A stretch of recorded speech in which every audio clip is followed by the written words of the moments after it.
Expect warm spells with the odd rude interruption. Boxed Boiler sponsors the weather on GB News. Hello there, welcome to your latest GB News weather from the Met Office. Increasing cloud, outbreaks of rain pushing in from the west, some heavy showers as well. These turning wintry this afternoon and this evening in the north as the air turns colder. Weather systems pushing its way eastwards, tightly packed isobars indicating some strong winds developing through this afternoon. We could see gales around the coast of Scotland, Northern Ireland, frequent wintry showers here, snow over the high ground of Scotland, 2 to 5 centimetres. Cloudy across England and Wales as a band of rain slowly pushes its way southeastwards, gusts of 30 miles an hour or so. Temperatures generally in the range of 6 to 12 Celsius across the UK, but add in the strength of that wind, it will feel colder, particularly across the north and the west, where those showers will be frequent and heavy. If we look at the details for this evening time, plenty of showers across Scotland, temperatures around 4 or 5 degrees in places, showers falling as snow over the Scottish mountains, wintry flavour to the showers across Northern Ireland, Northern England too. Across England and Wales as the rain starts to clear, further blustery showers moving in and quite a chilly end to the day. As we head through the latter part of the evening and overnight, it remains blustery across the whole of the UK. Further showers moving in from the Atlantic. These heavy with the risk of some thunder, some hail in there too. Still falling as snow over the hills across Scotland. But they do start to ease as we head overnight. Under the clear skies, temperatures falling away down to 3 or 4 degrees in places. So a touch of frost for 1 or 2, a chilly start to Monday morning, some sunny spells too, a few showers around. But it's all changed as we move through the morning into the afternoon. The next weather system moves in from the Atlantic, increasing the cloud, bringing outbreaks of rain to central and northern parts of the UK. Best of the dry weather holding on in the south, where temperatures in the sunshine could reach around 13 Celsius. Expect warm spells with the odd rude interruption. Boxed Boiler sponsors the weather on GB News. You could be the proud owner of a brand new Benivan 122. This very latest 2026 model comfortably sleeps 4, comes complete with built-in kitchen, compact washroom, and is worth over £67,000. But that's not all, as we'll also give you a further £25,000 in tax-free cash to spend on anything you like in the coming year. For another chance to win a camper van and cash, text prize to 63225. One entry costs £2.50 plus one standard network rate message, or text bonus to 63225. 5 entries cost £5 plus one standard network rate message. Go to gbnews.com/win. Entries start at £2.50. Call 0903 686 3232. Calls cost £2.50 plus your network access charge, or post your name and number to GB20 PO Box 8690 Derby DE1 9TT. Entrance must be 18 or over. Lines close at 4 p.m. on the 1st of May. Please check the closing time if listening or watching on demand. Exciting news. Every Friday, my Patrick Christie's Tonight Show is going to have a twist to it. We're welcoming some special guests. You.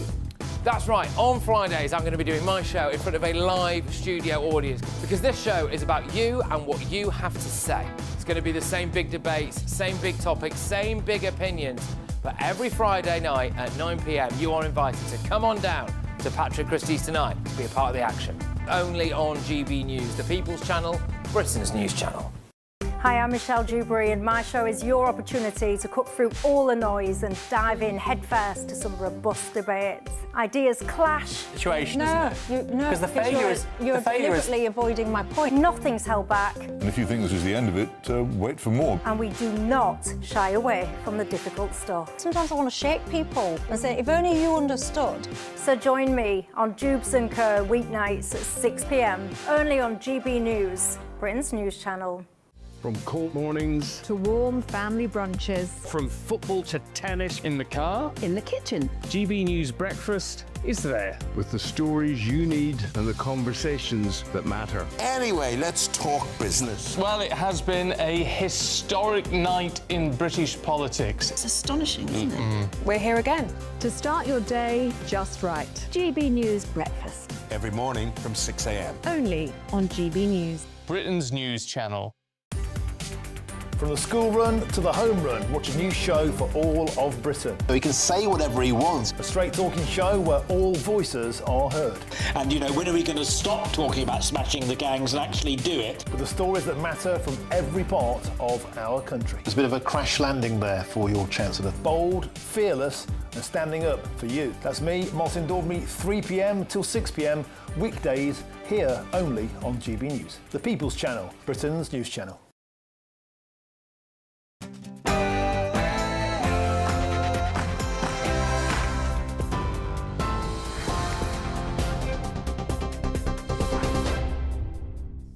Welcome back. Good morning. You're watching GB News. I have the latest headlines for you at 11 o'clock. US President Donald Trump has threatened further strikes on Iran's Karg Island and is urging allies to deploy warships to secure the Strait of Hormuz. Iran is blockading the key oil shipping route, pushing up energy prices across the globe, and has vowed to intensify its response. Several oil tankers have come under fire, and there are growing concerns Iran is placing sea mines in the narrow sea passage. Iran also hit a major oil facility in the UAE yesterday. Britain's Ministry of Defence is considering a range of options, including sending mine-hunting drones to help.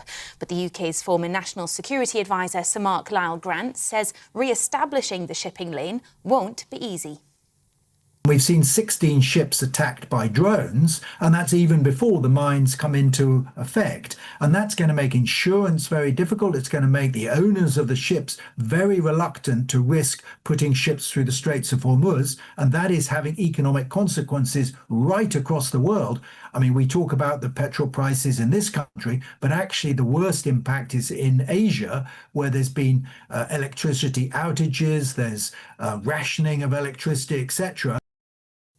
Meanwhile, 3 more members of the Iranian women's football delegation who were given visas to stay in Australia have changed their minds and will return home.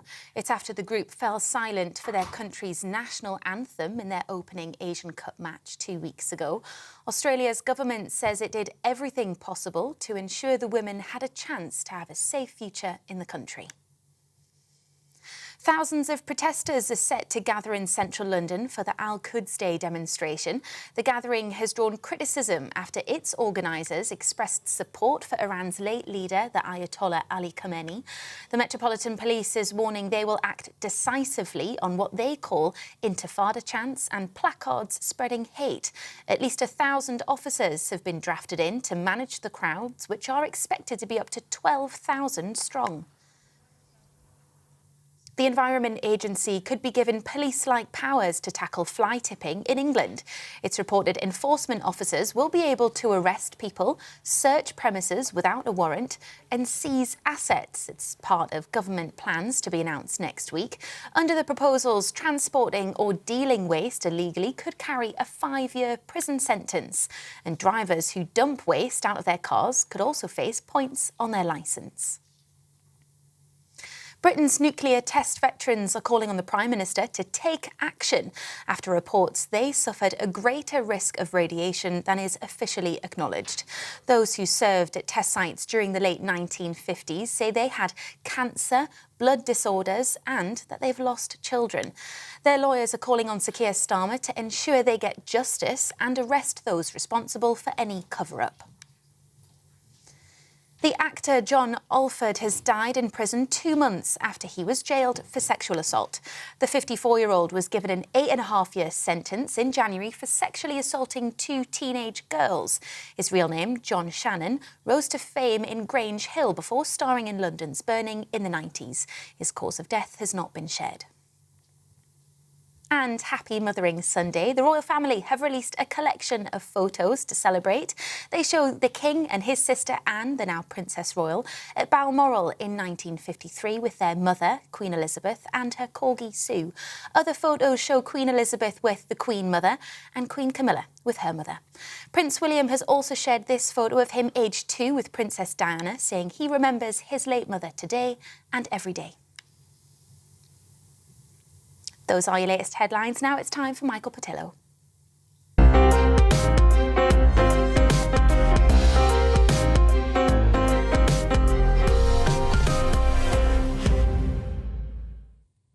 Good morning and welcome to Sunday with Mike Portillo, and thank you very much to Bethany Elsey. Lots to come on today's programme. On the 4th of February, Sir Keir Starmer told the Commons that Peter Mandelson portrayed Epstein as someone he barely knew, and that the Prime Minister sacked him as ambassador in 2025 when new information revealed the extent of the pair's relationship. The Prime Minister said that Mandelson lied repeatedly to his team when asked about his relationship with Epstein before and during his tenure as ambassador, and that he never would have appointed him if he knew then what I know now.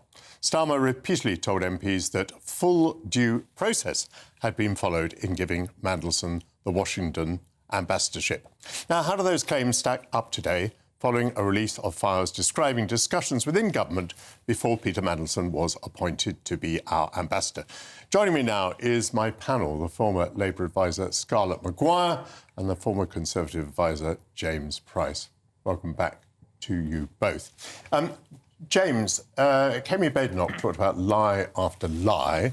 You're not Kemi's spokesman, of course, but what lie after lie was she referring to, do you think? Yeah, no, you're exactly right to ask this, because I think that lie after lie is the way to describe this. Starmer said, as you said there, he never would have done this if he'd have known what happened when all these facts came out, which is itself a lie, because we've now seen how some of the process around vetting Peter Mandelson went along. It was done by friends of Peter Mandelson. It was done informally. It was done very quickly, to the point that even the National Security Advisor was raising eyebrows at it. Mandelson's predecessor as the ambassador in America thought this was done unusually, and so on, and that Starmer knew all of this all along. And it only came out because of one of these weird and wacky and wonderful arcane parliamentary procedures that Kemi Badenoch and the Conservatives' credit, they managed to use in order to force the release of some of these files. And the thing that gets me about this is that I've never really seen a politician, all politicians, are, what is it Churchill said, terminologically inexact with the truth sometimes.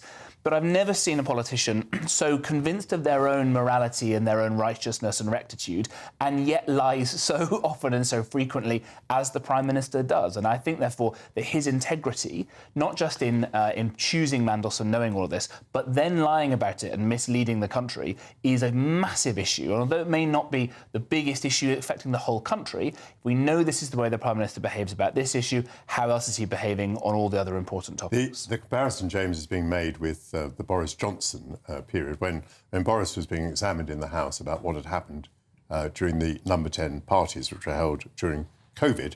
And, of course, Sir Keir Starmer skewered Boris at the time, calling out his behaviour, alleging that he had misled the House. Does that comparison make Starmer's position more difficult, do you think? Definitely. I think that the hypocrisy in there as well. Boris was many things. He was never often hypocritical when it came to morality issues, I think it's fair to say.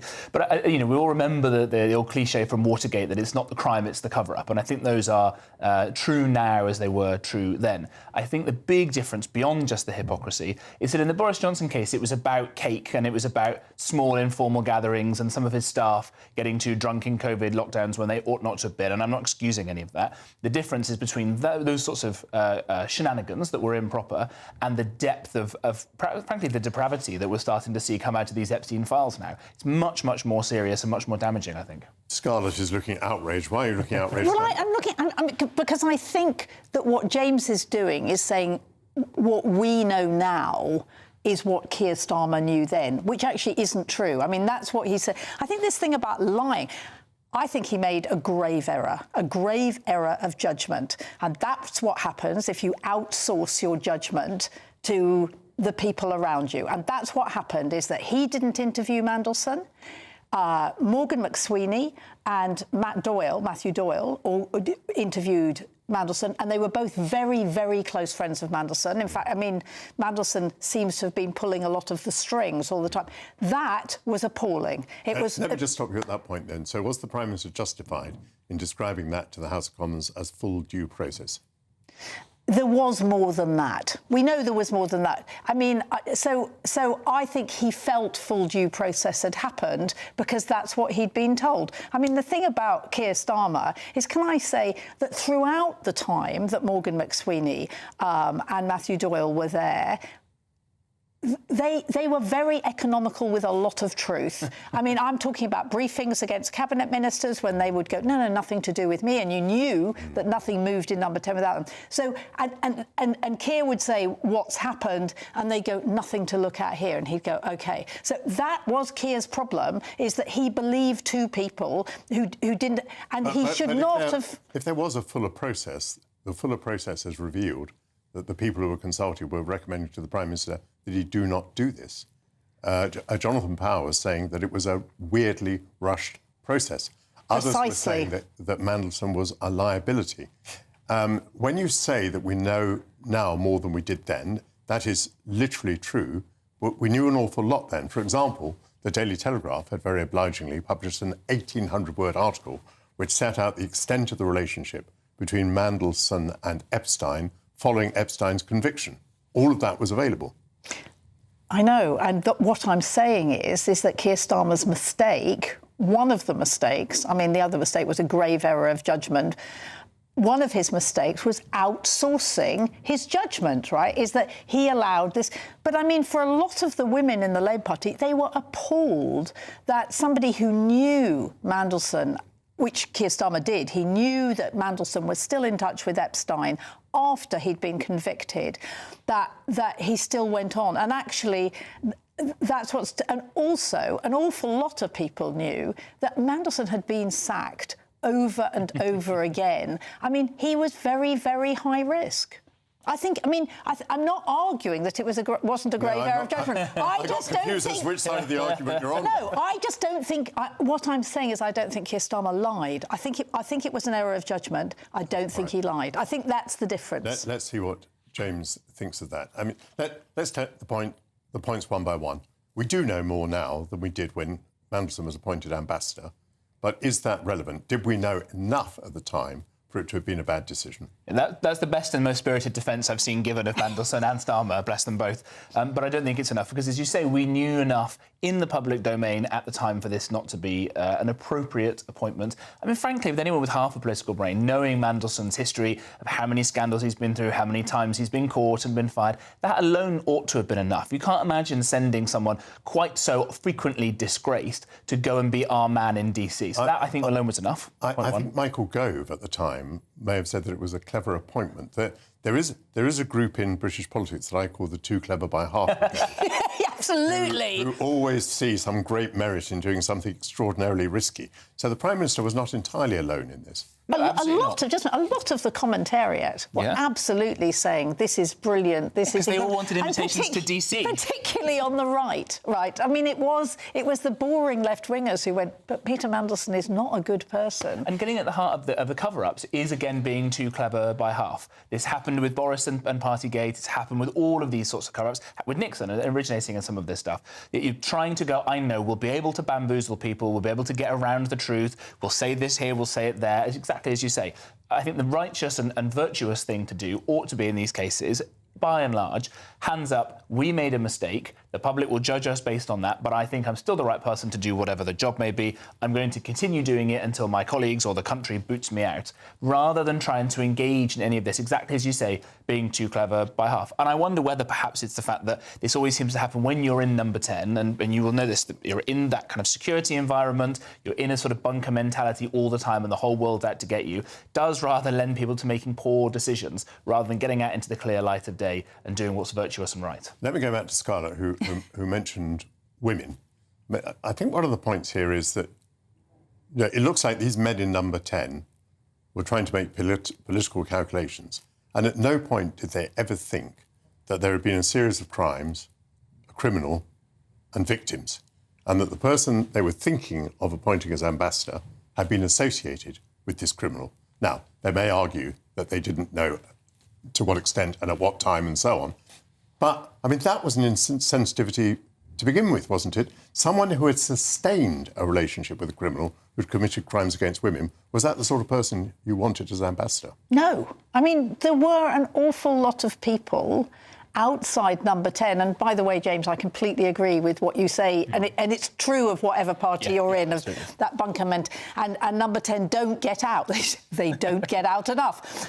And there are a lot of women in the Labour Party, outside Number 10, who were going, this is a terrible appointment. You know, what about the Epstein victims? Are we forgetting them? And that's the problem. Is their indignation going to be fatal in the end for the Prime Minister? No. No, I think... Why not? Does that mean that women still don't count? No, but no, because they've said, OK, you've apologised, you've understood that you did the wrong thing, you made a grave error. We're not going to bring you down because of it. Right. I mean, but that doesn't... But they were unhappy at the time and they were ignored. And, you know, I'm not giving away any secrets when many of us said, you know, there's a boys' club operating in Number 10, right? I mean, that then the boys would get very cross about. Well, you raise another point. James, the Prime Minister did apologise, quite extensively, actually. So should we just move on? He made a mistake. I think that would be a mistake from the Labour Party to do, because I think Starmer is now so unpopular, as well as showing how catastrophically poor his judgment is. It's not just this example. And again, as Scarlett says, that having exported his morality or his decision-making on this issue, I think we've learned from insiders this is what he does on almost everything else, and seems to think his job is to sit there and look serious in meetings and nod along and get other people to tell him actually what's going on. I think what will happen now is this will be used as part of a broader level of anger about him, and that after the disastrous May local elections will come up, that they will move to replace him with somebody else, and the kind of soap opera that is Westminster will just continue on, and Starmer will be another victim of it. Thank you very much, panel. Peter Mandelson has denied any wrongdoing in relation to Jeffrey Epstein, and he said, I was never culpable or complicit in his crimes. Like everyone else, I learned the actual truth about him after his death. He added that he had relied on assurances of his innocence that turned out to be horrendously false. So, Scarlett Maguire and James Price will return at noon to discuss whether democracies are capable of waging war. And coming up, President Donald Trump claims that the United States has totally obliterated targets on Karg Island. 2 weeks on from the first American and Israeli strikes, what will happen next? Robert Fox will give me his assessment. You are watching Sunday with Michael Portillo on GB News, Britain's news channel.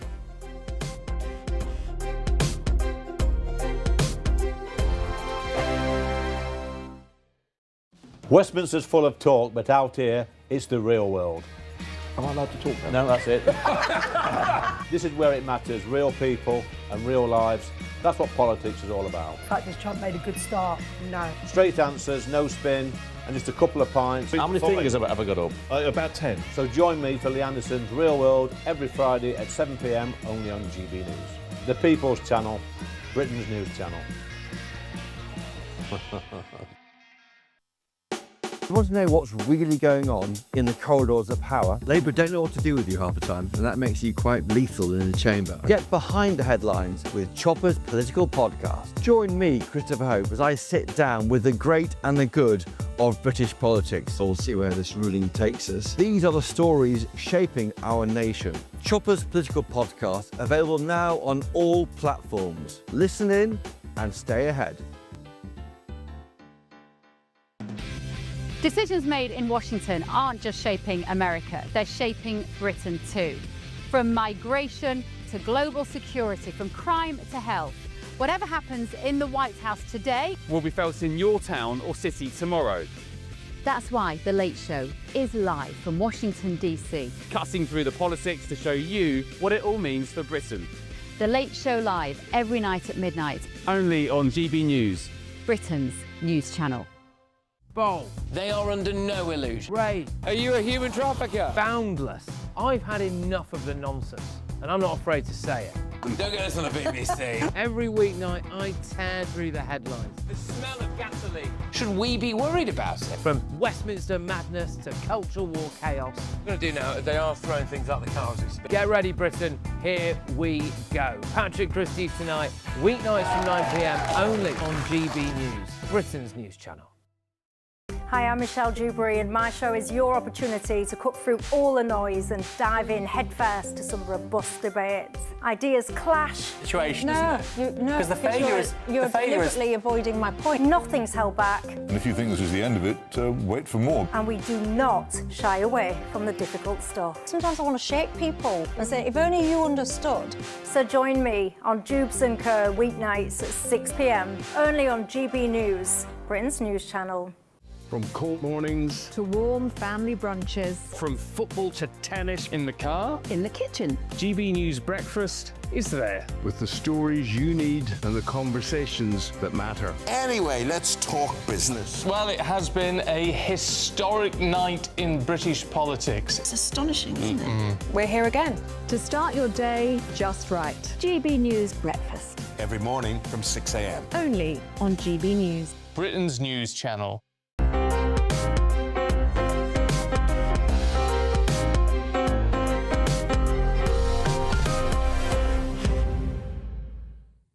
And welcome back to Sunday with Mike Portillo. Iran continues to launch projectiles against Gulf countries and Western targets and to threaten the movement of oil through the Straits of Hormuz.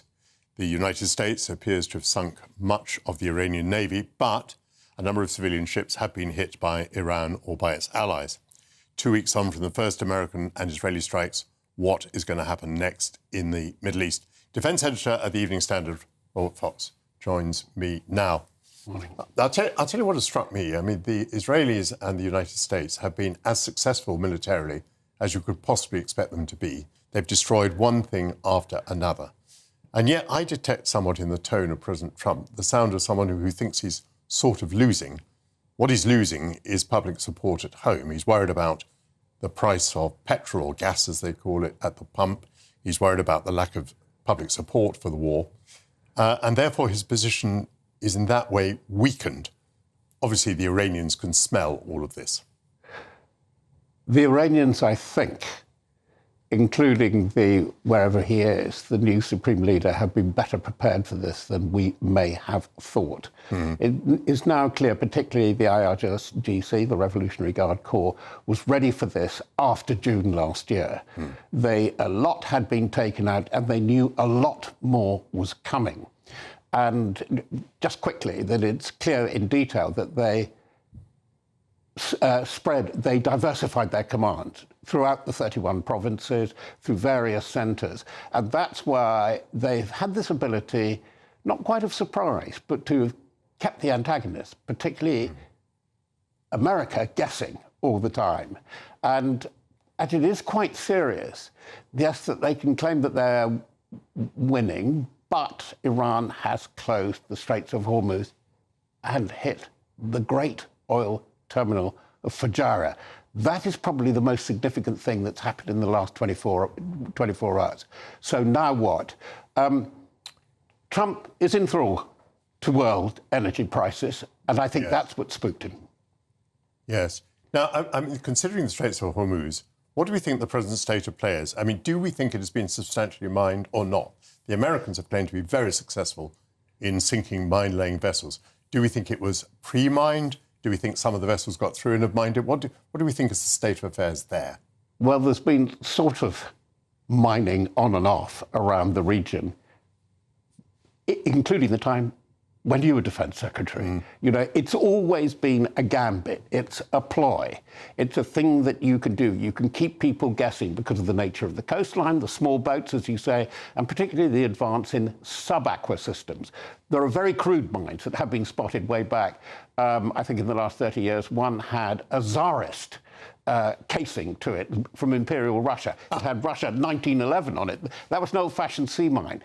Again, they've got the element of surprise and being able to keep them guessing. I think they probably I think they have prepared quite a lot.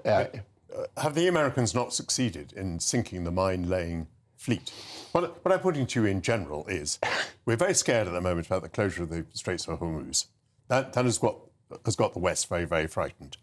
But isn't it quite plausible that with the military superiority that the United States and Israel have, they can demine it if it's being mined, and they can blow up the missile sites if missiles are being fired at ships that go through the Straits of Hormuz? In other words, that element of the campaign is eminently winnable.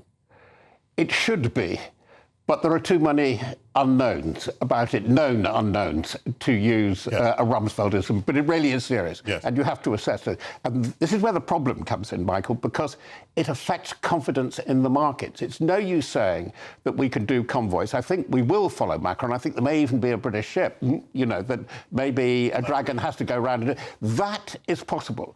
but it contains a component of risk, which it seems to me from inquiries yesterday across the markets, the insurers are not prepared to take yet. I think it will come to that, and I think there has to be more concerted action from the Europeans. They've done it before. They did the Armilla Patrol. When I mentioned the Armilla Patrol to John Healey the other day, he thought I was speaking Greek somehow.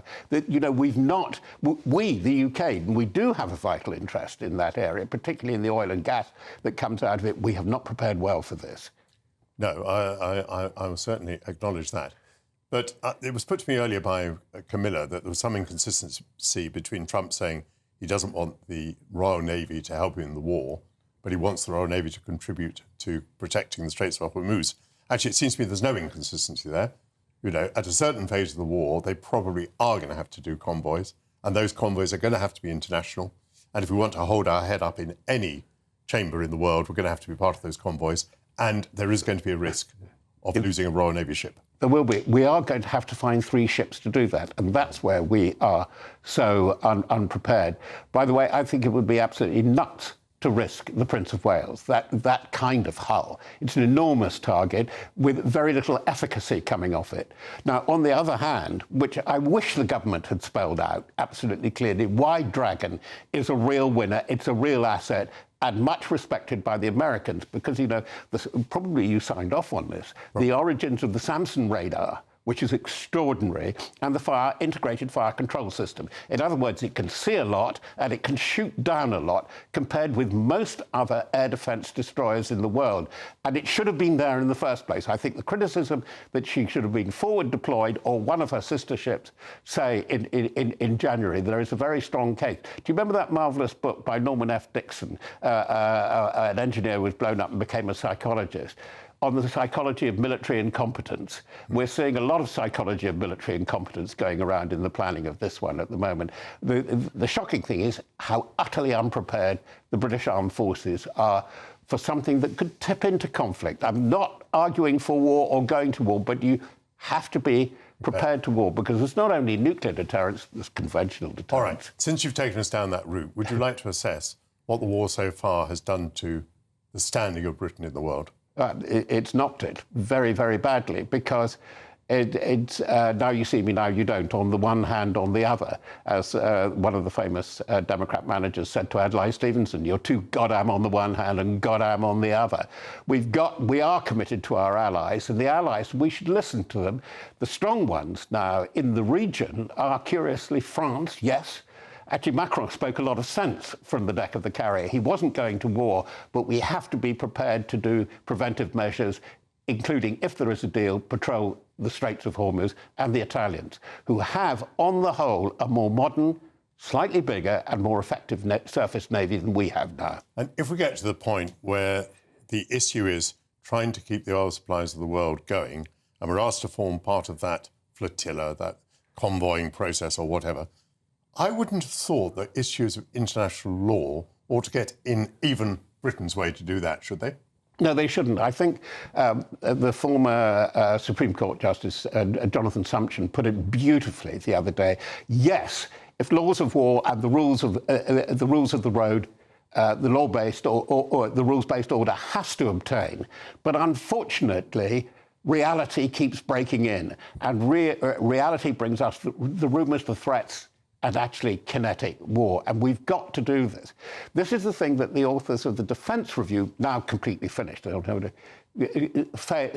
the public discourse failed to get across. The sense of threat. There is a real threat. We're not going to war, but we're under threat. Thank you very much indeed, Robert Fox, for bringing reality to this studio. Coming up, what impact is the war in Iran having on Britain's political parties? Writer Michael Murphy will join me to assess that. This is Sunday with Michael Portillo, only on GB News.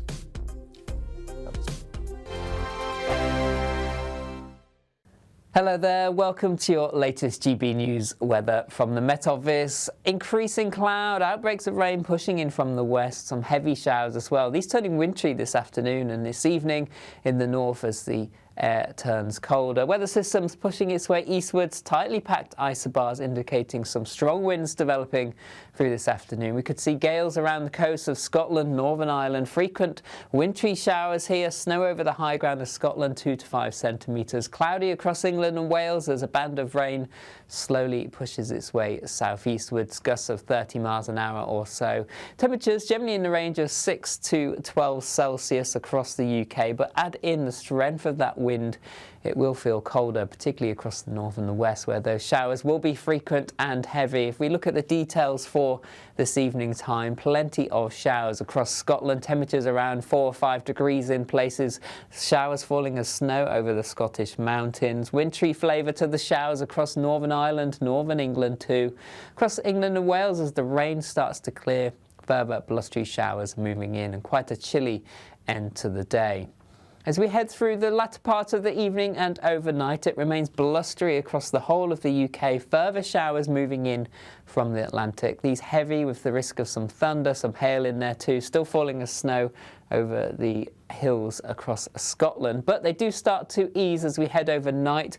Under the clear skies, temperatures falling away down to 3 or 4 degrees in places. So a touch of frost for 1 or 2, a chilly start to Monday morning, some sunny spells too, a few showers around. But it's all changed as we move through the morning into the afternoon. The next weather system moves in from the Atlantic, increasing the cloud, bringing outbreaks of rain to central and northern parts of the UK. Best of the dry weather holding on in the south, where temperatures in the sunshine could reach around 13 Celsius. From the school run to the home run, watch a new show for all of Britain. He can say whatever he wants. A straight talking show where all voices are heard. And, you know, when are we going to stop talking about smashing the gangs and actually do it? With the stories that matter from every part of our country. There's a bit of a crash landing there for your Chancellor. Bold, fearless and standing up for you. That's me, Martin Daubney, 3 p.m. till 6 p.m. weekdays, here only on GB News. The People's Channel, Britain's news channel. Westminster's full of talk, but out here, it's the real world. Am I allowed to talk now? No, that's it. This is where it matters, real people and real lives. That's what politics is all about. In fact, has Trump made a good start? No. Straight answers, no spin, and just a couple of pints. How many fingers have I got up? About 10. So join me for Lee Anderson's Real World every Friday at 7 p.m. only on GB News. The People's Channel, Britain's news channel. GB Loyalty Points is here. They're our way of saying thank you for spending time with GB News. Through commenting on your say, voting in You Decide polls and shaping the debate, you can earn GB Loyalty Points. Unlock rewards, reach milestones and climb leaderboards. Don't just watch our programmes, come and be part of them. Get started by scanning the QR code or go to gbnews.com/loyalty points.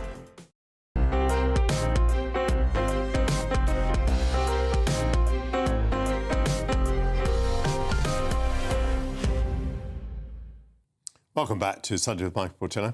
On Tuesday, Nigel Farage, the Reform UK leader, said that Britain should not get ourselves involved in another foreign war. While at the start of the conflict, Mr Farage had told a press conference in Westminster that we should do all we can to support the operation. Now, did that constitute a U-turn? How concerned are our political parties by public opinion as they evolve their positions on the war? Joining me now is the Daily Telegraph journalist and writer Michael Murphy. Michael, welcome.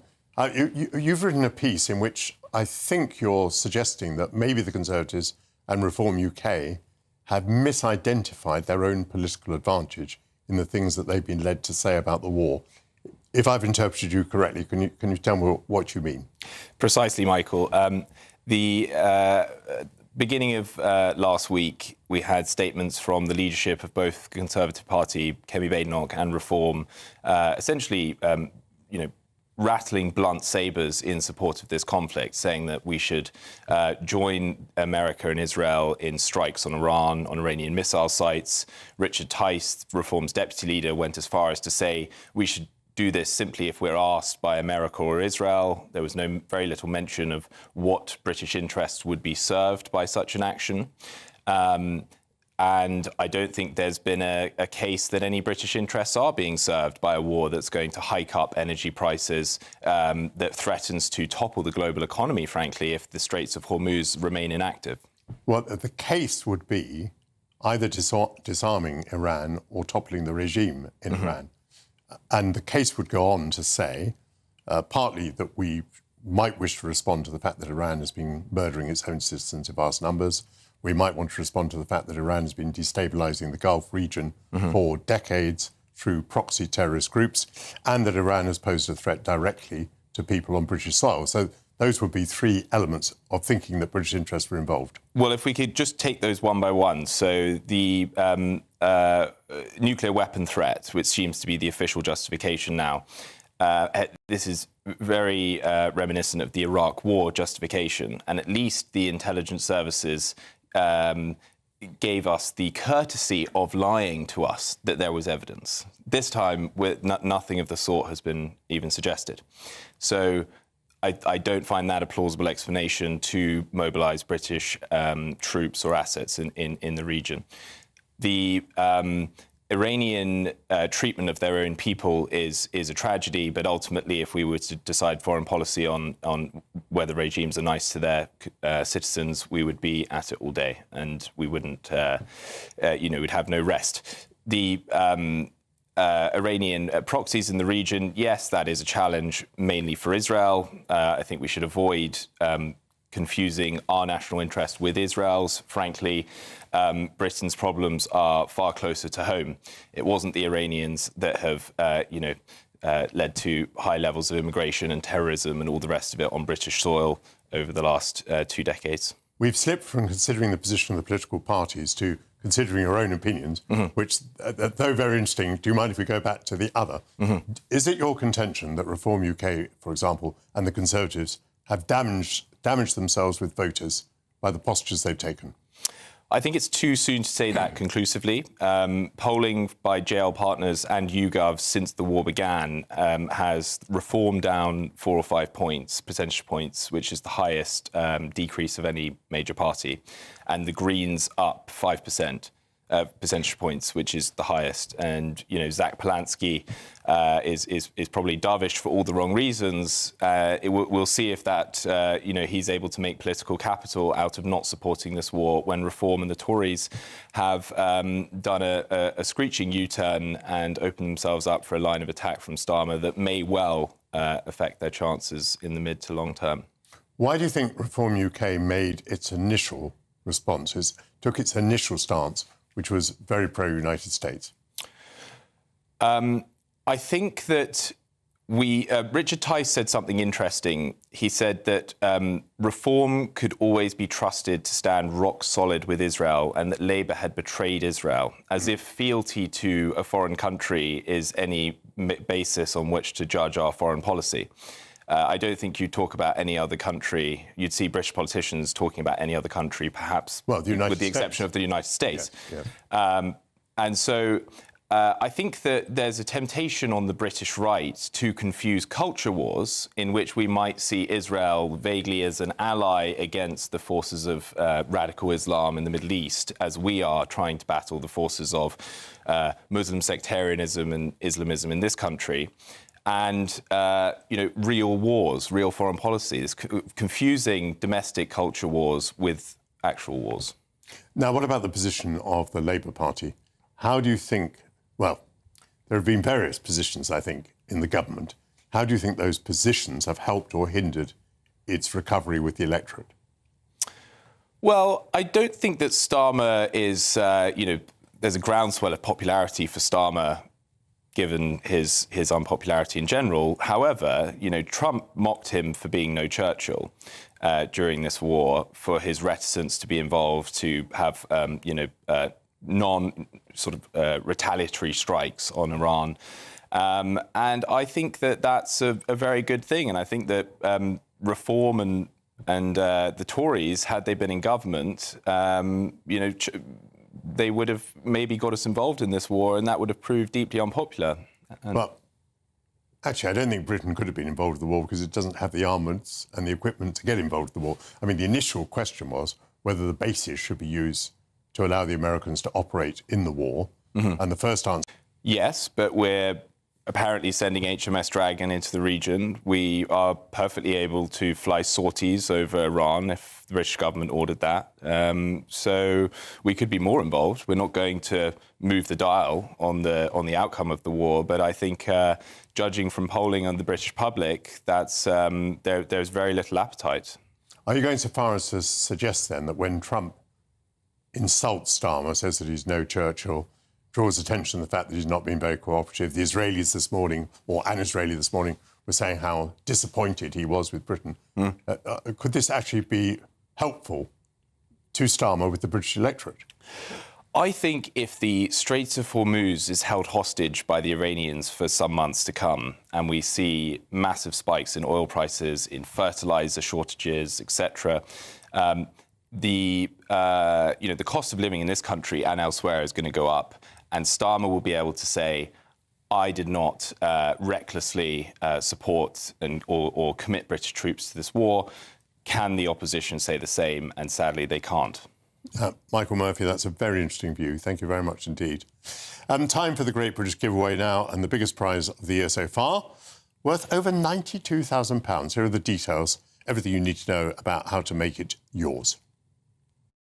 We want you to enjoy unlimited Great British Getaways this year in your very own camper van. That's right, you could be the proud owner of a brand new Benivan 122. This very latest 2026 model comfortably sleeps 4, comes complete with built-in kitchen, compact washroom, front dinette, and is worth over £67,000. So if you're travelling with family or holidaying with friends, you know you'll be staying in comfort. But that's not all, as we'll also give you a further £25,000 in tax-free cash to spend on anything you like in the coming year. Make sure you don't miss out on a prize package worth over £92,000. For another chance to win a camper van and cash, text prize to 63225. One entry costs £2.50 plus one standard network rate message, or text bonus to 63225. 5 entries cost £5 plus one standard network rate message. Go to gbnews.com/win. Entries start at £2.50. Call 0903 686 3232. Calls cost £2.50 plus your network access charge. Or post your name and number to GB20 PO Box 8690 Derby DE1 9TT. Entrance must be 18 or over. Lines close at 4 p.m. on the 1st of May. The winner may be contacted live after all entry routes have closed. Please check the closing time if listening or watching on demand. Good luck. Coming up, Gwrych Castle in North Wales is now being lovingly restored.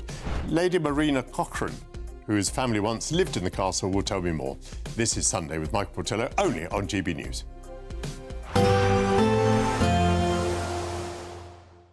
You're looking happy. Well, the forecast looks good. So you've sorted the travel insurance then? All Clear Travel Insurance sponsors GB News Travel Destinations Forecast.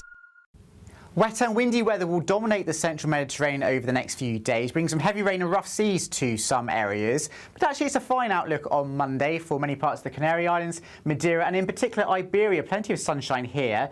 Some heavy rain and squally winds for Corsica, Sardinia, Sicily and southern parts of Italy, though.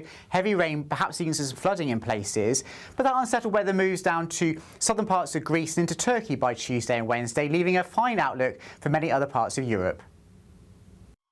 All Clear Travel Insurance sponsors GB News Travel Destinations Forecast. You want to know what's really going on in the corridors of power? Labour don't know what to do with you half the time, and that makes you quite lethal in the chamber. Get behind the headlines with Chopper's political podcast. Join me, Christopher Hope, as I sit down with the great and the good of British politics. We'll see where this ruling takes us. These are the stories shaping our nation. Chopper's political podcast, available now on all platforms. Listen in and stay ahead. As soon as it hits 11 and the headlines come in, the Late Edition brings you the breaking news from all the front pages. Because the news is going to happen. So get a head start today. Patrick Christie's Tonight, Late Edition. Alex Armstrong Tonight, Late Edition. From 11 o'clock every night. Only on GB News, the People's Channel, Britain's news channel. Exciting news. Every Friday, my Patrick Christie's Tonight show is going to have a twist to it. We're welcoming some special guests. You.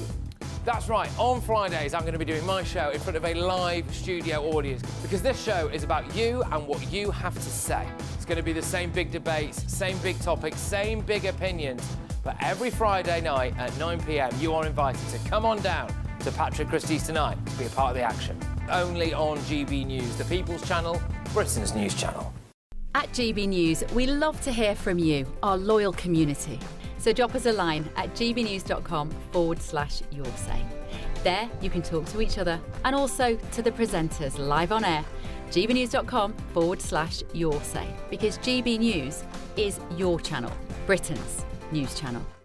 Hi, I'm Michelle Dewberry, and my show is your opportunity to cut through all the noise and dive in headfirst to some robust debates. Ideas clash. Situation, no, isn't it? no, Because the failure is you're deliberately avoiding my point. Nothing's held back, And if you think this is the end of it, wait for more. and we do not shy away from the difficult stuff. Sometimes I want to shake people and say, if only you understood. So join me on Jubes & Co weeknights at 6 p.m. only on GB News, Britain's news channel. Join me, Nana Akwe, for an informative, interactive news programme with a difference. It's fun. No, he didn't say that, though. I'm so surprised. I think there's an element of truth to that. Join me from 3 p.m. every weekend, only on GB News, Britain's news channel. From cold mornings to warm family brunches, from football to tennis in the car, in the kitchen. GB News Breakfast is there with the stories you need and the conversations that matter. Anyway, let's talk business. Well, it has been a historic night in British politics. It's astonishing, isn't it? We're here again to start your day just right. GB News Breakfast. Every morning from 6 a.m. Only on GB News. Britain's news channel. GB Loyalty Points is here. They're our way of saying thank you for spending time with GB News. Through commenting on your say, voting in new disciples and shaping the debate, you can earn GB Loyalty Points. Unlock rewards, reach milestones through primary rewards. Don't just watch our programmes, come and be part of them. Get started by scanning the QR code or go to gbnews.com/loyalty points.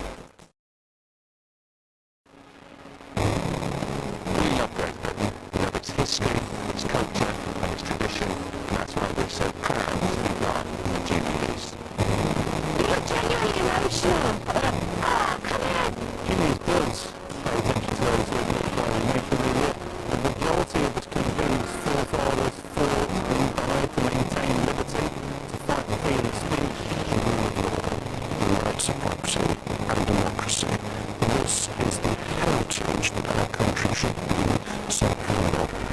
Which of course includes our Christian heritage. There's been a huge resurgence in a number of people going to church, but perhaps they're not finding what they're looking for, and they're looking for something a bit deeper, a bit more truthful, a bit more akin to the Christian heritage. That's right, get ready, because the most exciting... A camper van and cash could be yours in our very latest Great British Giveaway. You could be driving away in this brand new Benavan 122. This 2026 model, worth over £67,000, comes with all of the mod cons you'd expect. And that's not all, as you'll also get an incredible £25,000 in tax-free cash to boost your bank account this year. For another chance to win a camper van and cash, text prize to 63225. One entry costs £2.50 plus one standard network rate message, or text bonus to 63225. 5 entries cost £5 plus one standard network rate message. Go to gbnews.com/win. Entries start at £2.50. Call 0903 686 3232. Calls cost £2.50 plus your network access charge, or post your name and number to GB20 PO Box 8690 Derby DE1 9TT. Entrance must be 18 or over. Lines close at 4 p.m. on the 1st of May. Please check the closing time if listening or watching on demand. I'm Michelle Dewberry, this is Jubes & Co with you.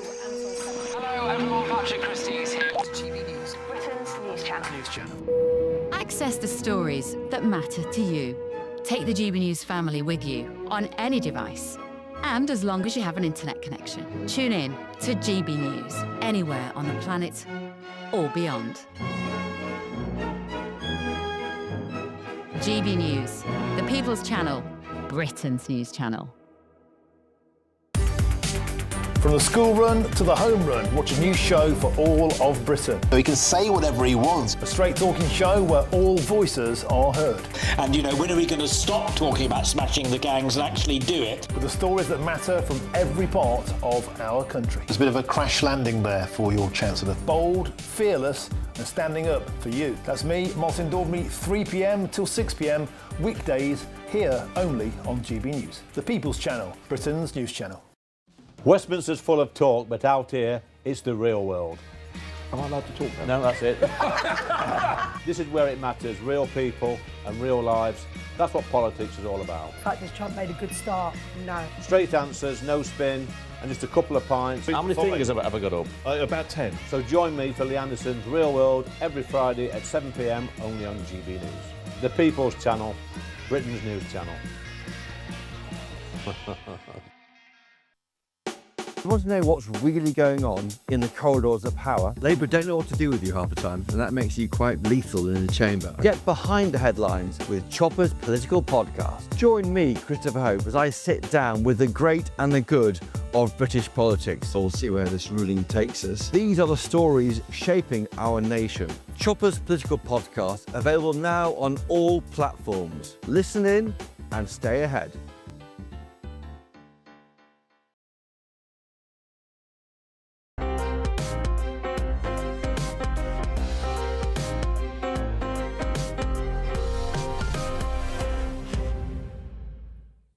Welcome back to Sunday with Mike Portillo. Gwrych Castle in North Wales was once envisaged as a royal palace for Wales, but after years of neglect became a ruin. A fresh programme of conservation work, supported by the National Lottery, aims to restore it. Lady Marina Cochrane, whose family last lived in the castle in 1924, joins me now. It's so lovely to see you. Tell me about your family's connection to the castle. Of course, thanks for having me, Michael.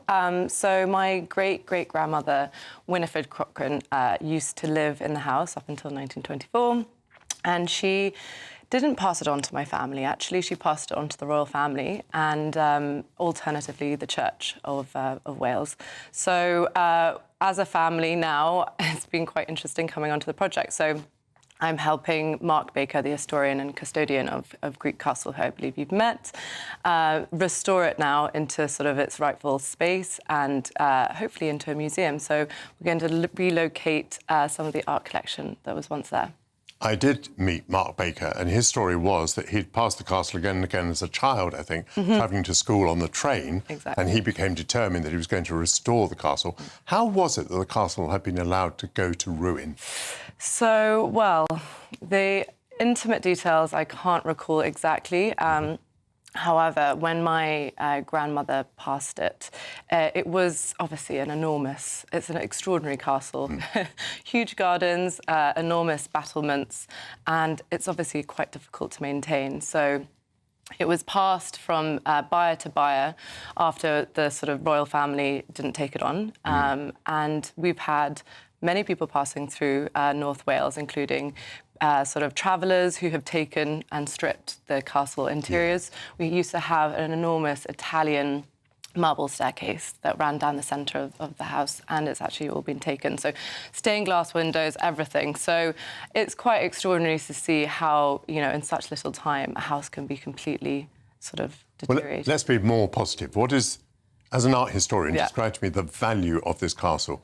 Wales has many castles, but this one, even by Welsh standards, is exceptional? Yes, definitely. I mean, it's just completely entwined with history, actually.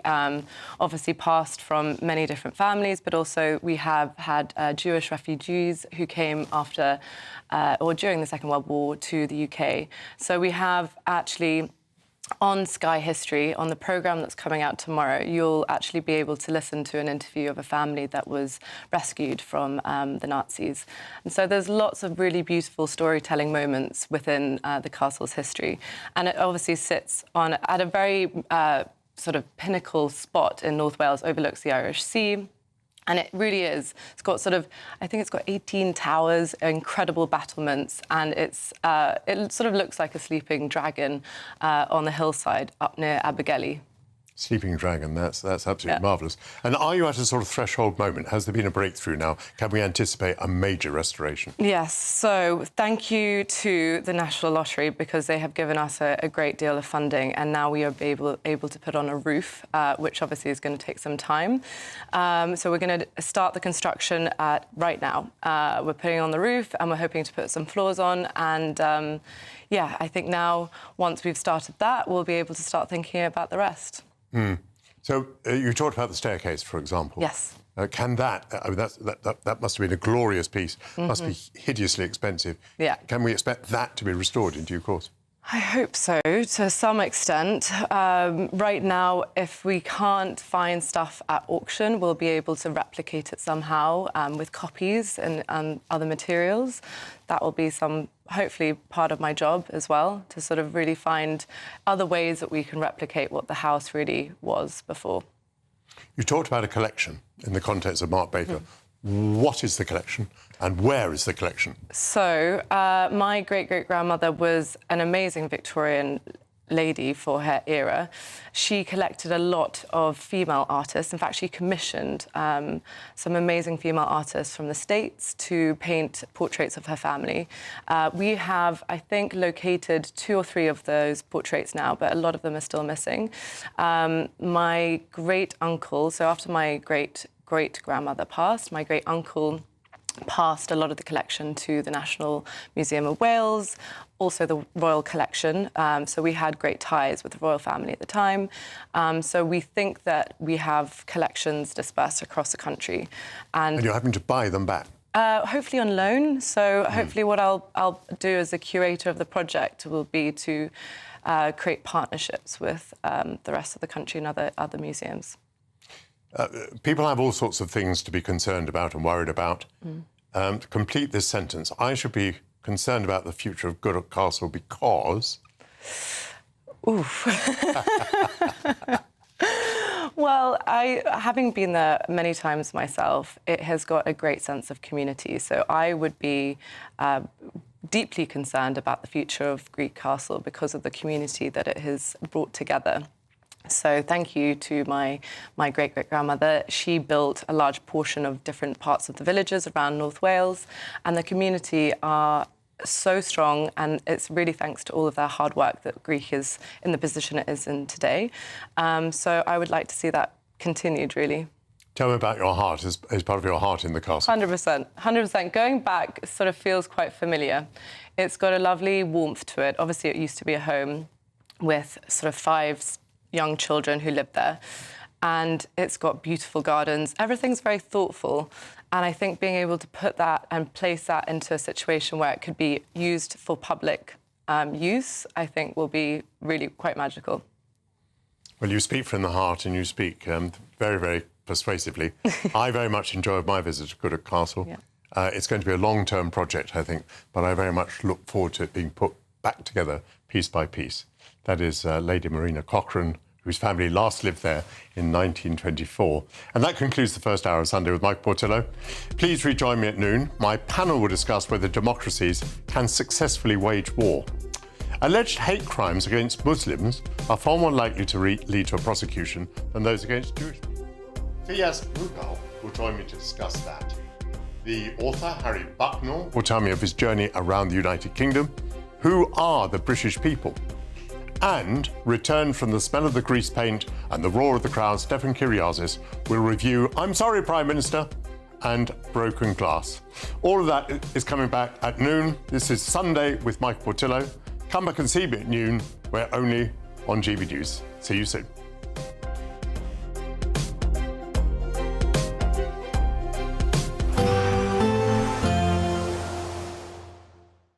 Expect warm spells with the odd rude interruption. Box Boilers sponsors the weather on GB News.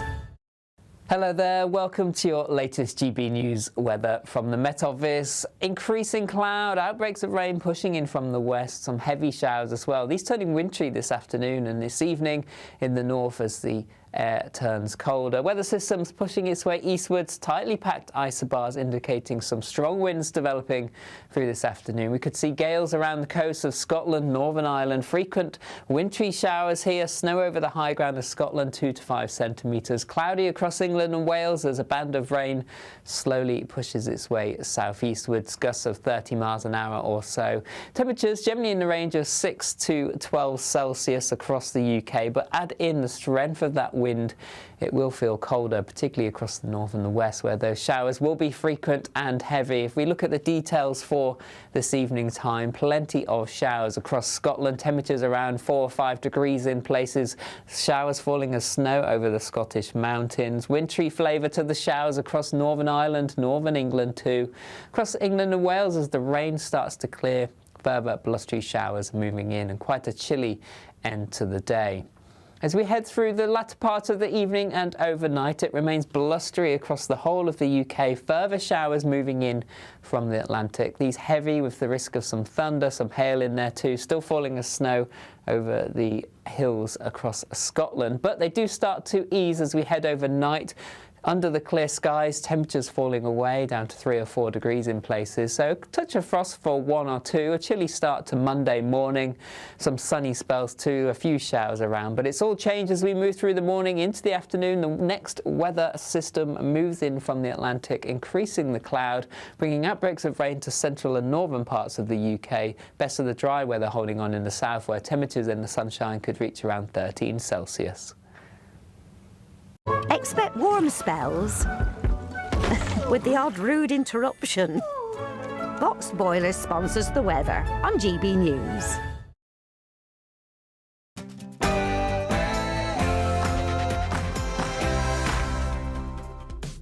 May I be amongst the first to wish you a good afternoon.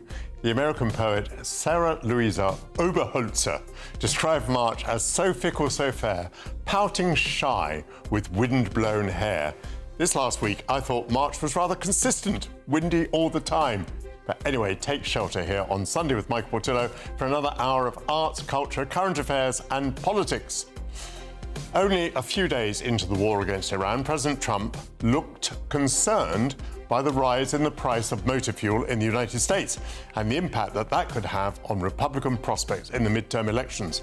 Are democracies simply incapable of sustaining a war? My panel will discuss that. Allegations of crime against Muslims are far more likely to lead to a prosecution than allegations of offences against Jewish people. The new statistics come as the government unveils a definition of anti-Muslim hate. Fiaz Mughal will be here to join a discussion. The author Harry Bucknell has completed a pilgrimage around the United Kingdom, which has resulted in a love letter to our great nation. And raise the curtains and dim the lights, Stefan Kyriazis will emerge from the gloaming to review I'm Sorry, Prime Minister and Broken Glass. All of that and much more, but first your news headlines from Bethany Elsey.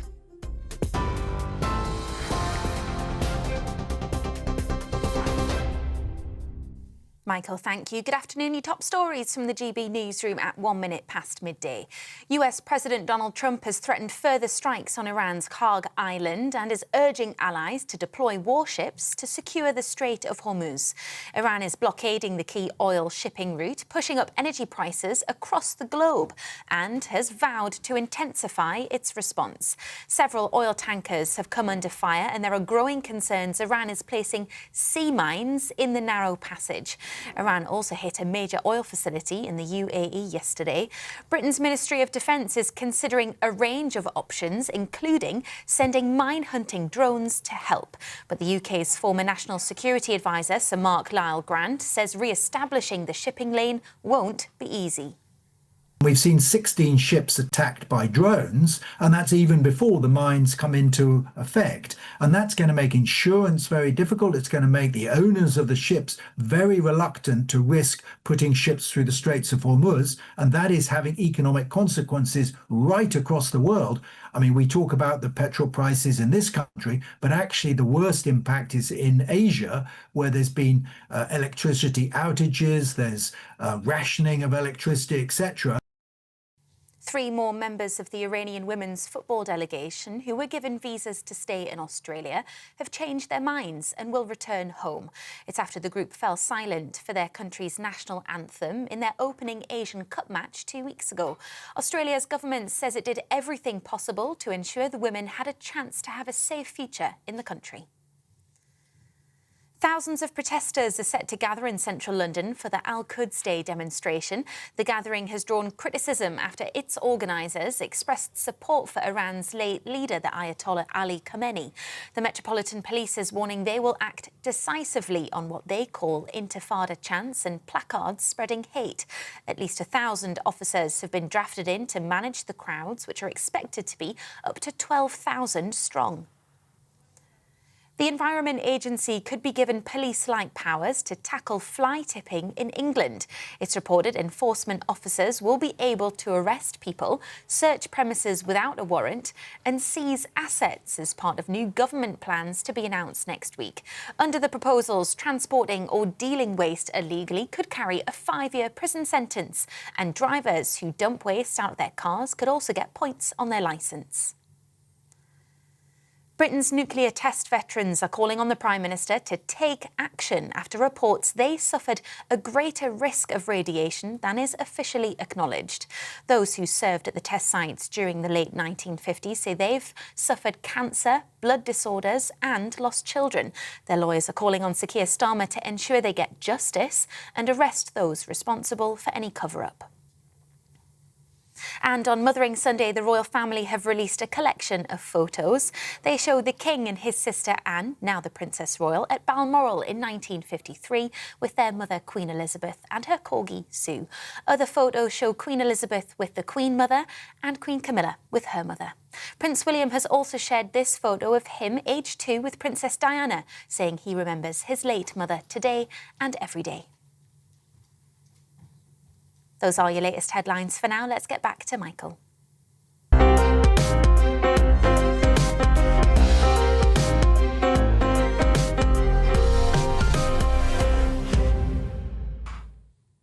Thank you very much, Bethany Elsey.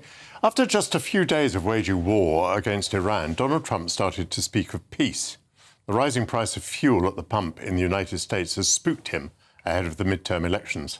Public support for the war in the United States is not strong, and Trump has suspended oil sanctions against Russia to reduce the pressure on oil prices. Whilst winning the battlefield war, Trump behaves as though he's actually unnerved. It leads to the question, do democracies have the willpower and the staying power to endure sustained conflict? My panel is back, the former Labour advisor Scarlett Maguire and the former Conservative advisor James Price. Scarlett, we're trying to consider this analytically, so your own view about the war here is not quite as important. But try and answer this question. From what we've seen so far, is it the case that democracies cannot sustain a war for more than a few days? I mean, we've had democracies and wars for decades, right? I'm talking about the modern era. So what we've got is I think it's really important that a democracy supports a war, that you only have wars that democracies support. For instance, I mean, looking at it the other way, if Russia was a democracy, they would no longer be fighting against Ukraine. I mean, what, 1 million young men have died. I mean, yes. It's absolutely... So actually, on the other side, I mean, we do... No, that's exactly what worries me, the asymmetry, that dictatorships can sustain wars and democracies are ready to give up after 2 weeks. That's what's bothering me. Well, but they're not. I mean, that's the point. The people who really want an end to this war are not the democracies. They're the autocracies in the Gulf who are saying, please end the war. I mean, actually, Donald Trump is saying, yes, I want this war to go on. I might do some more bombing just for fun. I mean, I know he keeps saying that he's won it, but I understand what you're saying, but I don't understand why it would be a bad thing. I mean, it would be a great thing if Russia had to pull out of Ukraine because they sustained so many casualties. It would be terrible if America just went on and you had young men coming back in body bags. Well, I mean, it depends on whether you think that some causes are better than others, whether you believe in good and evil. I mean, supposing, for example, we were fighting Nazi Germany and we found that we could only do it for 2 weeks before people were worried about the price of fuel. But then we wouldn't. I mean, we would have a war that wasn't illegal. We would have a war that was really, really important. I mean, when we fought Nazi Germany, the whole of Europe was at risk. I mean, that's what we have to remember is we haven't had a war where actually, I mean, you know, even 20 years ago, 25 years ago, Iraq was popular at the beginning, and then people realised that they weren't. But, I mean, if we're talking about a democracy, I mean, Donald Trump promised no more foreign wars, and they're in one. So I do think, I think it's really, I mean, I understand what you're trying to say, but I just think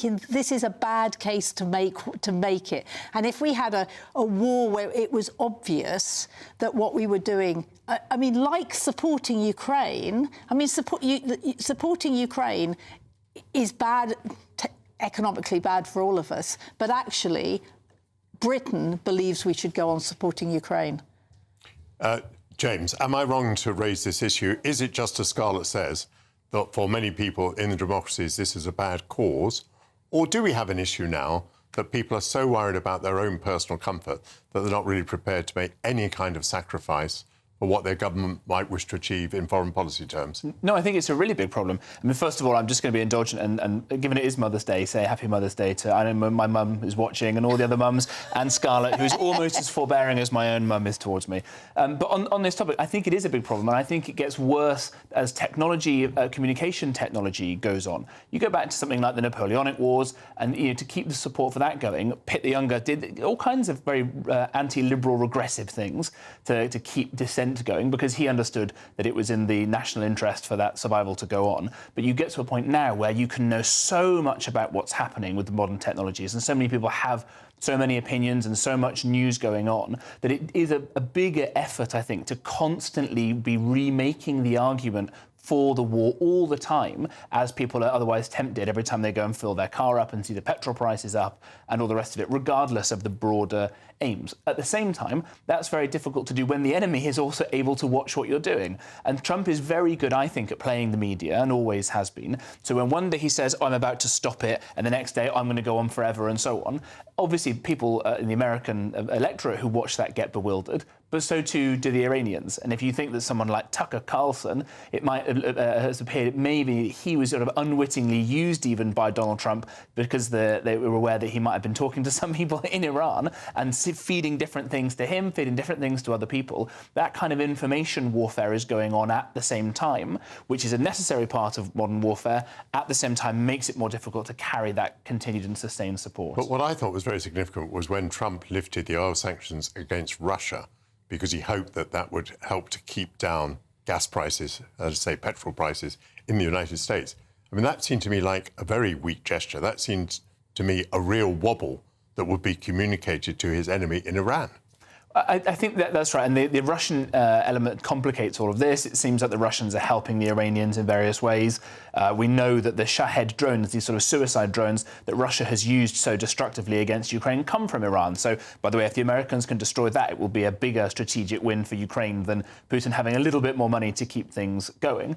I think the bigger, broad problem here comes in the fact that there is the China element that has been discussed on this programme before, and that Russia being bogged down in Ukraine and fighting broadly Europe, let's say more broadly, does not affect the bigger American strategic issue around China. And let's remember that at the end of this month, there is a meeting where Trump is going to Beijing, and Trump can say all kinds of reasons for the war in Iran. He can talk about regime change, talk about degrading, all the rest of it.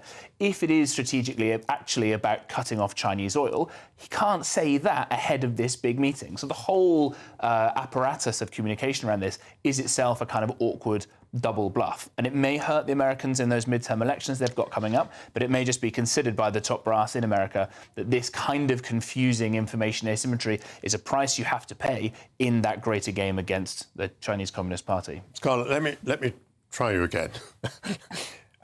Supposing a nasty power in the world was thinking of waging war against a democracy, might they not consider that they, the nasty dictatorship, would have no problems with public opinion whatsoever, whereas the democracy that they were taking on was going to be constantly worried about the cost of living, about opinion polling, about what people were saying on the media. Is there not an asymmetry that is worrisome? Yes. I understand what you're saying, but I think, I mean, you know, Ukraine wasn't a perfect democracy. It was a democracy. Mm-hmm. It is absolutely fighting against Russia. Yes. I mean, the point is... That is a very, very, very good point. Although, of course, it does have certain disadvantages. For example, there's a lot of pressure on it to have a presidential election. The president in Ukraine has to be very worried about his personal standing, he needs to be worried about polls, he needs to be worried about corruption. Putin doesn't need to be worried about corruption. Yeah, look, I think you're right. I mean, I think it's a very interesting idea. We just haven't seen it. We haven't seen it in practice. And what I'm saying is that the present war against Iran is not seeing it in practice. You know, the American people thought that they were electing a president who wasn't going to go to war. This was not a war that they felt that this was always unpopular, and it's getting more unpopular. And it's not just about petrol prices. They can't see the point of it. And when Trump... I mean, of course, James is right that the communication is all over the place. Whether that is just to confuse Iran or actually because they don't know what they're doing is another matter. But he talked about sending in 5,000 Marines. He's talked about the beachheads. I mean, then people are going to be... It's going to be carnage. And that's when the democracy... So, first of all, people... Of course, they say, why are our petrol prices going up? When we didn't support the war in the first place. Whereas in Britain, what we're saying is, yes, Ukraine absolutely spiked our prices, but actually we support Ukraine. James, I'm quite puzzled by this narrative in the West. I mean, here's the United States and Israel obliterating every Iranian target, and no one could have expected them to have done better militarily. But from about day 3, it seemed to me that the narrative I was hearing, including actually in the right-wing press in Britain, was that the United States and Israel were in some way losing. Did you hear the same thing, and were you a bit puzzled by it as well? Yeah, I think it may just be the kind of declinism that we see in so many places. As you say, this has been a phenomenally successful campaign by absolutely any metric. My only diagnosis as to why that kind of doomerism is crept in is because we are always guilty of fighting the previous wars, and people are very, very nervous because of what happened in the prolonged and protracted war in Iraq. And just because Iraq and Iran sound similar, they're very, very different places, very different. I'm not being glib. They're very different context, different religious ideas. The reason that Iraq, by the way, was quite so difficult was because the Iranian regime was helping fund all these militias, as they still are in that country, by the way. So there's a bigger problem there as well, and people haven't necessarily caught up with that. I do think it's important, though, to defend the concept of democracy is not just as a kind of moral good, but as for what you lose in the ability of having to constantly remake the argument to the electorate, you do gain that free and open conversation. If Putin had had more of that, he may not have gotten into Ukraine in the first place because he would have been lied to about how difficult it was. And our ability for us to be able to discuss this, for people inside governments to hear the different arguments back and forth open and fairly, is a great weapon that we have in our favour in the arsenal of democracies that the mullahs don't have in Iran and that President Xi doesn't have in China. Except, OK, that in the States, the head of the broadcasting regulation is starting to say we're going to take your licences away if you go on covering the war like that. So that actually it's a less open democracy.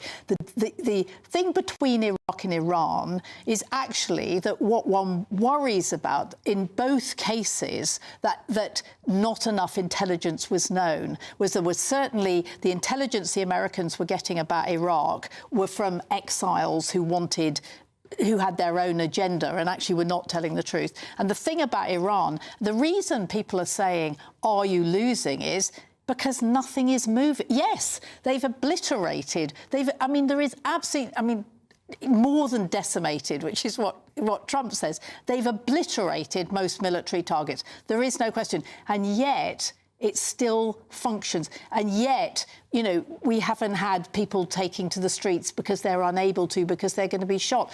That's people are saying, so what is this war about? Is it about regime change, or is it just about, you know, making Iran a very weak place? And is it also partly, James, that actually now I think about it, can we remember when democracies last won. I mean, America had complete superiority in Vietnam, but, didn't win. We were in Iraq and Afghanistan, and I don't think we can say that we won, can we? Well, I think Iraq's a much better place than it was under Saddam, having visited there lots of times. Now, it's obviously very far from perfect. A big problem with that, again, is the fact that Iran is still much more powerful there than its own government is.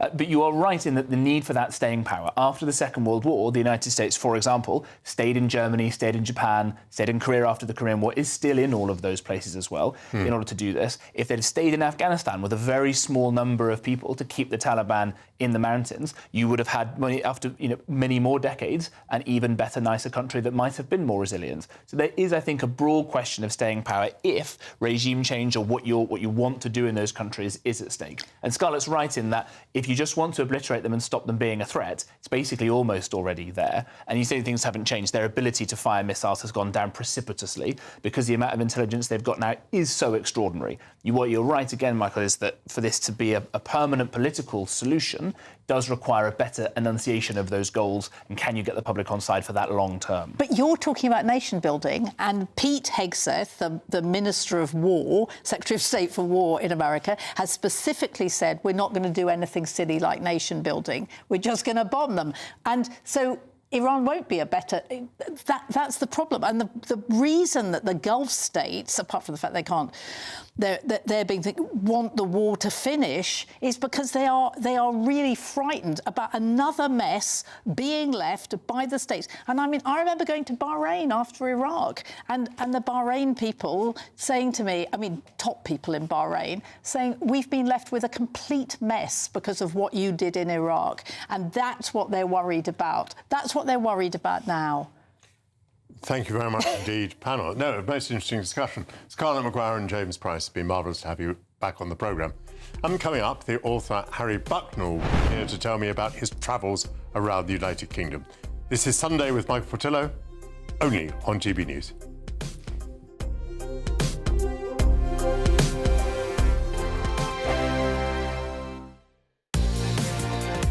Mornings don't have to be tiresome, especially if you have the right company. Wake up to news as it happens, opinion and debate, and of course, a little bit of entertainment too. Because when the kettle's on, we're on. That's Breakfast on GB News, a show worth waking up for. Every morning from 6 a.m. Only on the People's Channel, Britain's news channel. We'll spread the news, you spread the word. You want to know what's really going on in the corridors of power? Labour don't know what to do with you half the time, and that makes you quite lethal in the chamber. Get behind the headlines with Chopper's political podcast. Join me, Christopher Hope, as I sit down with the great and the good of British politics. We'll see where this ruling takes us. These are the stories shaping our nation. Chopper's political podcast, available now on all platforms. Listen in and stay ahead. Bold. They are under no illusion. Ray, are you a human trafficker? Boundless. I've had enough of the nonsense, and I'm not afraid to say it. Don't get us on the BBC. Every weeknight, I tear through the headlines. The smell of gasoline. Should we be worried about it? From Westminster madness to cultural war chaos. I'm going to do now, they are throwing things out the car as we speak. Get ready, Britain. Here we go. Patrick Christie's tonight, weeknights from 9 p.m, only on GB News, Britain's news channel. Bold. They are under no illusion. Ray, are you a human trafficker? Boundless. I've had enough of the nonsense, and I'm not afraid to say it. Don't get us on the BBC. Every weeknight, I tear through the headlines. The smell of gasoline. Should we be worried about it? From Westminster madness to cultural war chaos. I'm going to do now, they are throwing things out the car as we speak. Get ready, Britain. Here we go. Patrick Christie's tonight, weeknights from 9 p.m, only on GB News, Britain's news channel. Hi, I'm Michelle Dewberry, and my show is your opportunity to cut through all the noise and dive in headfirst to some robust debates. Ideas clash. Situation, isn't it? No, because the failure is you're deliberately avoiding my point. Nothing's held back. And if you think this is the end of it, wait for more. And we do not shy away from the difficult stuff. Sometimes I want to shake people and say, if only you understood. So join me on Jubes and Kerr weeknights at 6 p.m, only on GB News, Britain's news channel. Decisions made in Washington aren't just shaping America, they're shaping Britain too. From migration to global security, from crime to health. Whatever happens in the White House today will be felt in your town or city tomorrow. That's why The Late Show is live from Washington, D.C. Cutting through the politics to show you what it all means for Britain. The Late Show live every night at midnight. Only on GB News, Britain's news channel.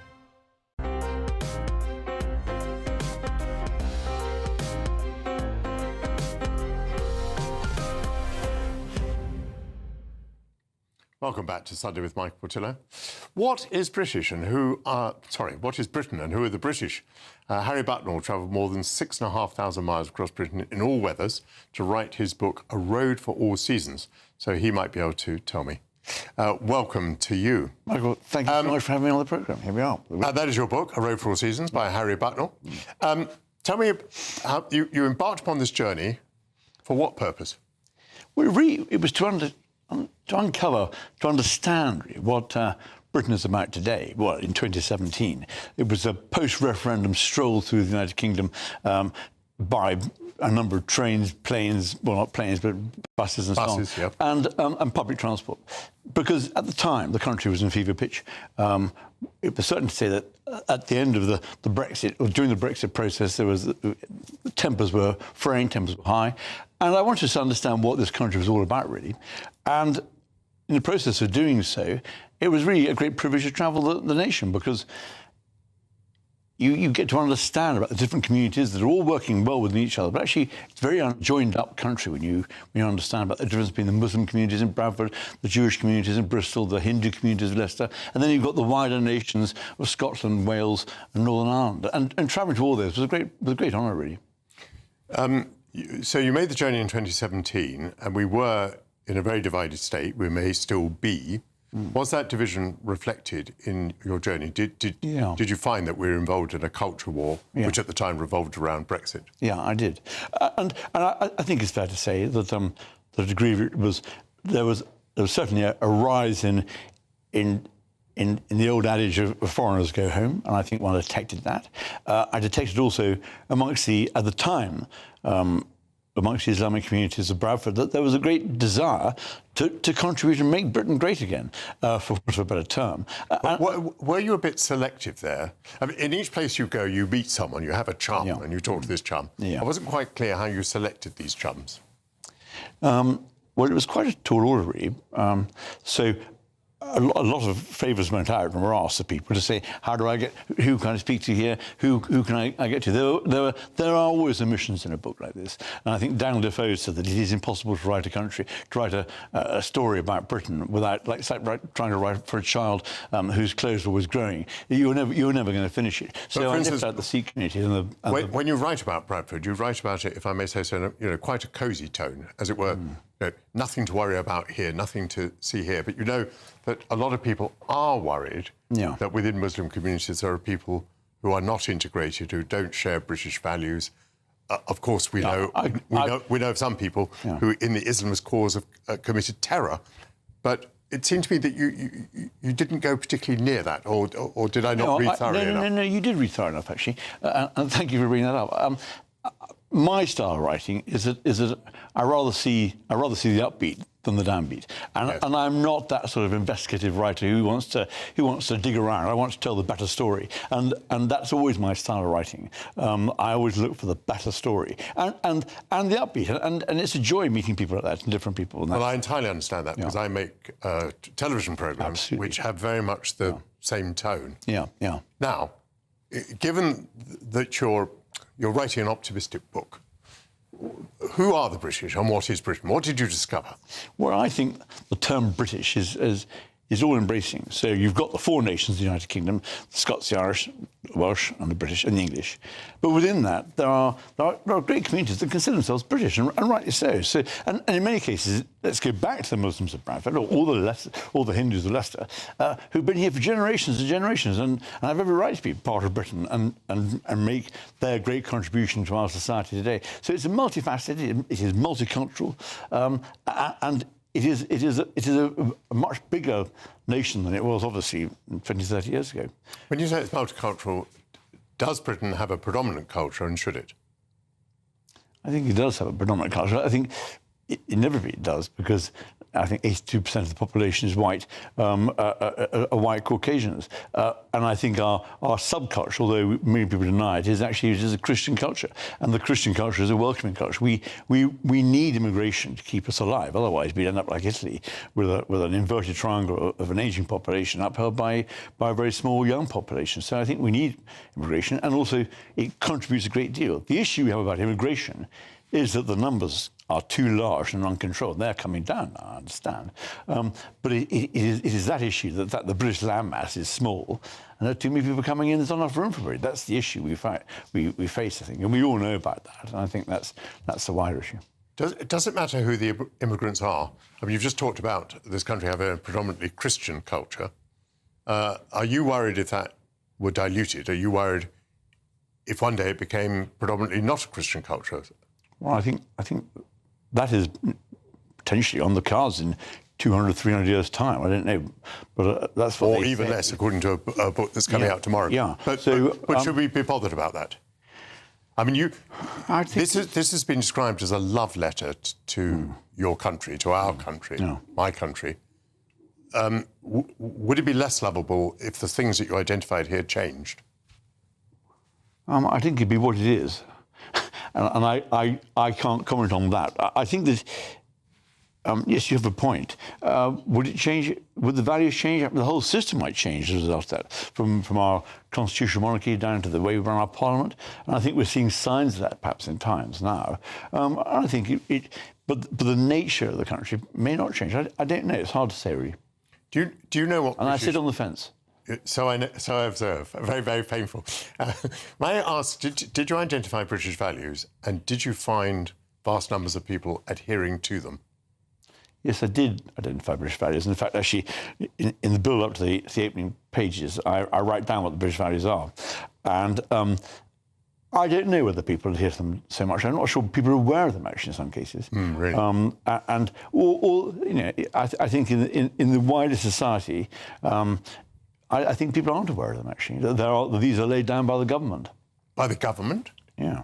You think so? Don't you? Weren't they laid down in our education? Weren't they laid down in the things we heard in church? Weren't they laid down in the books that we read? They were, but that's things our parents told us. I've got to refer to this. I think we said we wouldn't. But it is laid down under. Oh, yes, I know what you're referring to. The government has attempted a definition of values. That's right. The government has a definition of fundamental British values as democracy, rule of law, individual liberty, and mutual respect and tolerance to those with different faiths and beliefs. House of Lords Select Committee on Citizenship in 2018. Might even go further, like things like fair play. But anyway. But those are that's the nearest we can have to a constitution, I suppose. Hold up your book again, if you would, which is called A Road for All Seasons. And thank you very much, Harry Bucknell. Congratulations on your journeys. Theatre critic Stefan Kyriazis will be next. He's going to be reviewing I'm Sorry, Prime Minister and Broken Glass. But first, latest news headlines with Bethany Elsey.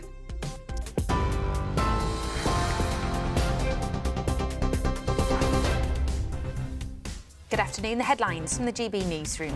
US President Donald Trump has threatened further strikes on Iran's Kharg Island and is urging allies to deploy warships to secure the Strait of Hormuz as Iran vows to intensify its response.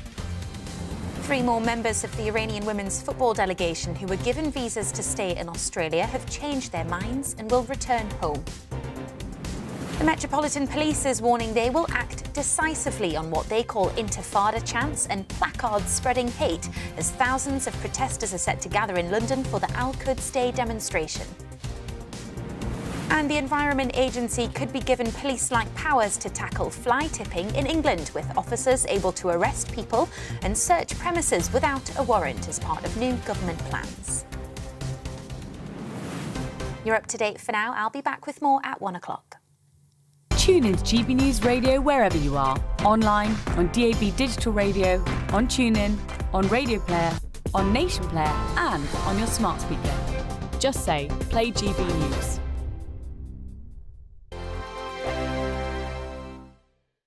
Hello there, welcome to your latest GB News weather from the Met Office. Increasing cloud, outbreaks of rain pushing in from the west, some heavy showers as well. These turning wintry this afternoon and this evening in the north as the air turns colder. Weather systems pushing its way eastwards, tightly packed isobars indicating some strong winds developing through this afternoon. We could see gales around the coast of Scotland, Northern Ireland, frequent wintry showers here, snow over the high ground of Scotland, 2 to 5 centimetres. Cloudy across England and Wales as a band of rain slowly pushes its way southeastwards, gusts of 30 miles an hour or so.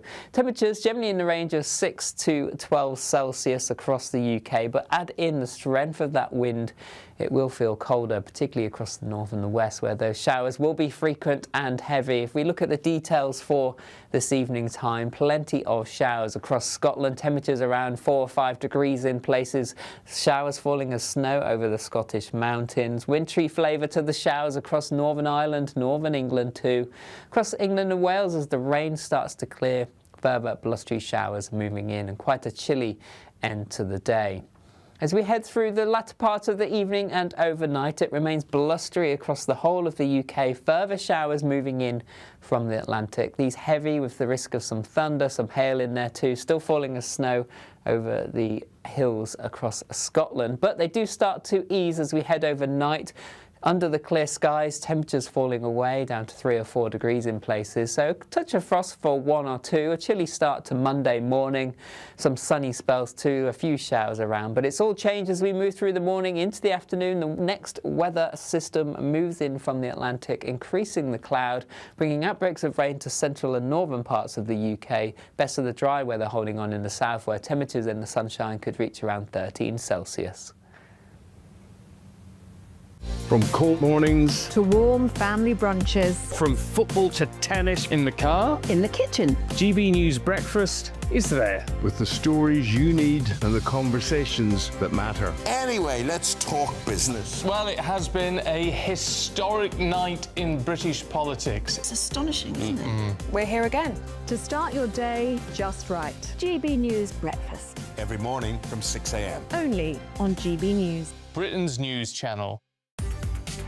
From the school run to the home run, watch a new show for all of Britain. He can say whatever he wants. A straight-talking show where all voices are heard.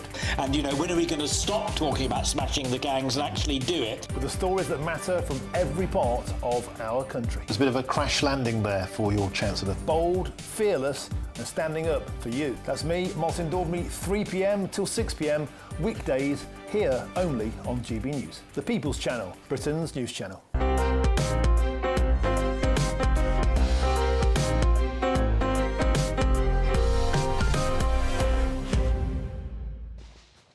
Welcome back to Sunday with Mike Portillo.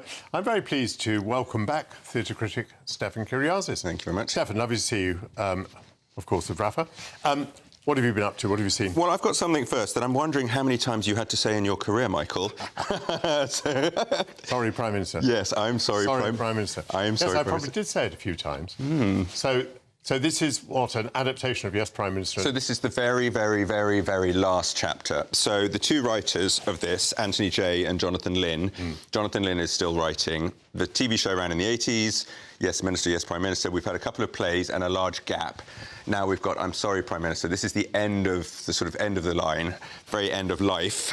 No one's dying, but it's Jim Hacker, the wonderfully inept, pompous, self-serving MP who became Prime Minister. He's now become master of an Oxford college in his own name that he's established with some very dodgy foreign money, but it allows him to stay there forever as master, or so he thought. However, he's carried on speaking and thinking without thought, and in our modern days, the college wants to get rid of him. So there's been a huge backlash against things he said about women, about minorities, about situations. Yeah. So all these themes come in, and then obviously Sir Humphrey, which you would know from the civil service, was his permanent secretary, who was the one that was always bamboozling him with those fantastically long, complicated explanations of things. That was Nigel Hawthorne and the wonderful in the original cast. This time we've got Griff Jones playing Jim Hacker. For me, it's very different. It's a little bit broader, very entertaining. The show has always been funny, which is fine. This time they're bringing in cancellation. Should we judge art, themes, thoughts from the past by our modern standards? Also, for me, I found much more beautiful. It's about ageing. This is about people that were masters of their universe. They were kings of their castle. And suddenly, as Sir Humphrey says, we're irrelevant, we're forgotten, we're disregarded.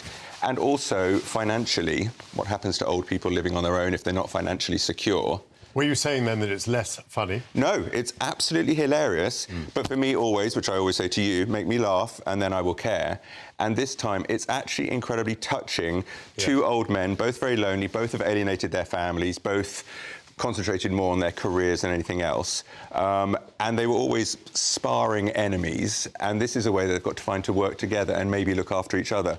For me, beautiful. I loved it. This one's on at the Apollo Theatre until May the 9th. And then it is touring the nation until August the 1st. And I thoroughly recommend it. And we've got a little clip just to get people excited about it. I think it's a great honour that we're doing Jonathan's last play. We're enjoying it immoderately already. I mean, basically, we're just two old colleagues just coming to get to know each other again after a long period of silence. You know? Although with a new battle on our hands. Obviously, what we're talking about are political battles which are still as current today as they were in the 80s. Stefan, we've got about 4 minutes. Okay. You want to talk about 3 more things, yes. I think. So next up, we've got Our Town, again about the passage of time. This is Michael Sheen. He's just established the Welsh National Theatre after the theatre got defunded in Wales, and a lot of it with his own money and with investors. This is their first play. This is Our Town, Thornton Wilder, 1938 play about early 1900s. It's one of the classic American plays about Americana, small town New Hampshire, like town life, sort of old school, old-fashioned, rose-tinted. However, this is very Welsh. Everyone has Welsh accents here. Welsh songs, Welsh customs, but they talk about American politics. Should be a problem. However, Thornton Wilder said that this is nowhere and everywhere. The start of the play is introduced with the longitude and latitude, actually puts it in the middle of the ocean. So it's a bit like Brigadoon or from It's a Wonderful Life. It's just an idealised little town. Beautiful use of movement. This is what I love, when all the actors are constantly moving, swirling. It's supposed to be no sets. You're supposed to use your imagination since Wilder created it. Everyone carries planks of wood and they just rearrange them to make doorways, bridges, tables. It's beautiful. But ultimately, it's about look up, look at the person you're with, look at those you love, look at what you have. However busy you are, however happy you appear or don't appear looking back, look at what you have now. It's a beautiful play about the passage of time. It's on at the Rose Theatre until March the 28th. I loved it. It's a beautiful, beautiful piece, so I please recommend that. What a positive start. We've had 2 strong recommendations. Yeah, 2 very strong. And now we're going into the Jewish themes, which is very much 2 plays. Lots of stuff is being put on at the moment because so much is happening with that region of the world without the sudden explosion of war over there as well. First one we've got is Holy Rosenbergs, which is at the Midday until May the 2nd. That one is set after the Gaza, some of the Gaza explosions of conflict in about 2009. It's a North Jewish family, North London Jewish family. Catering company is going under. They're becoming pariahs of the community because their daughter is investigating Jewish Israeli war crimes with the UN. However, their son has just been killed fighting for the Israeli Defense Force. So you have all these things going on. You've got Tracy Ann Oberman there, you can see as the mother. For me, some of it's a little bit sitcom-y Jewish, all the fussing over the food and the little comments and the banter. It's a little bit cliched, and then 2 other characters come in, a kind of local Jewish bigwig and the daughter's UN boss, and then they have this huge ding-dong about the war, about nationhood, should Israel be held accountable, we just want to feel safe. For me, it didn't work, too unbalanced. What was the other one? The other one we've got is Broken Glass at the Young Vic. That's until April the 18th. That's Arthur Miller, but a very late Arthur Miller from 1994. But it's set in 1938 in New York, just when war is building in Europe, just when all the attacks are happening on the Jews, and a Jewish woman has got hysterical paralysis, so she cannot move below her waist, but it's provoked by thoughts in her mind. And her husband is pretty self-loathing Jew. And I thought it was one of the worst performances I'd ever seen by Eli Gelb, until I realised he's playing a man that is so uncomfortable in his skin, does not know how to be himself. It's brilliantly done. It's very smart. It's very sharp. It's a bit too long. It takes a long time to get where it's going. And Miller can write. He can write dialogue. So at the end, it's fabulous. But for me, again, there wasn't enough meat in the middle. So I'm not sure still about theatre addressing modern issues sometimes. The world is happening right there, the news is happening right there, and we're increasingly being able to figure it out, hopefully, for ourselves. And I'm not sure either of these plays really do that. Marvellous summary. Thank you very much indeed, Stefan Kyriazis. Coming up, the government unveils a definition of anti-Muslim hate. Fiaz Mughal will join me. Plus, we'll go live to central London, where a static Al-Quds protest is taking place. This is Sunday with Mike Portillo, only on GB News.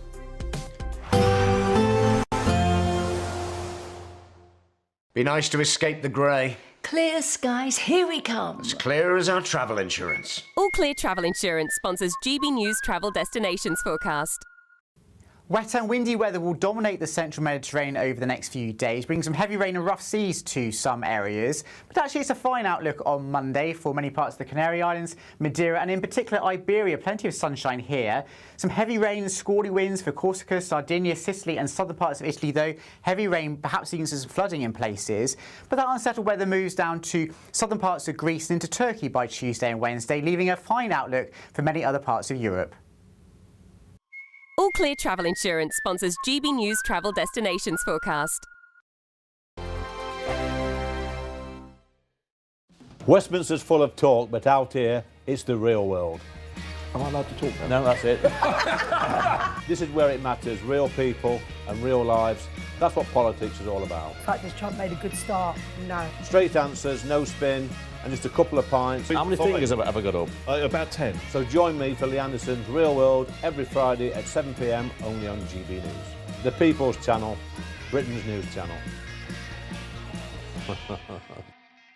As soon as it hits 11 and the headlines come in, Late Edition brings you the breaking news from all the front pages. because the news is going to happen. So get a head start today. Patrick Christie's tonight, Late Edition. Alex Armstrong tonight, Late Edition. From 11 o'clock every night. Only on GB News, the People's Channel, Britain's news channel. Exciting news. Every Friday, my Patrick Christie's Tonight Show is going to have a twist to it. We're welcoming some special guests. You.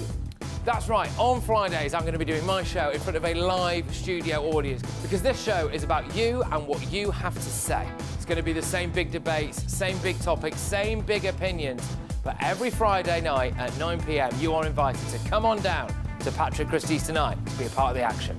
Only on GB News, the People's Channel, Britain's news channel.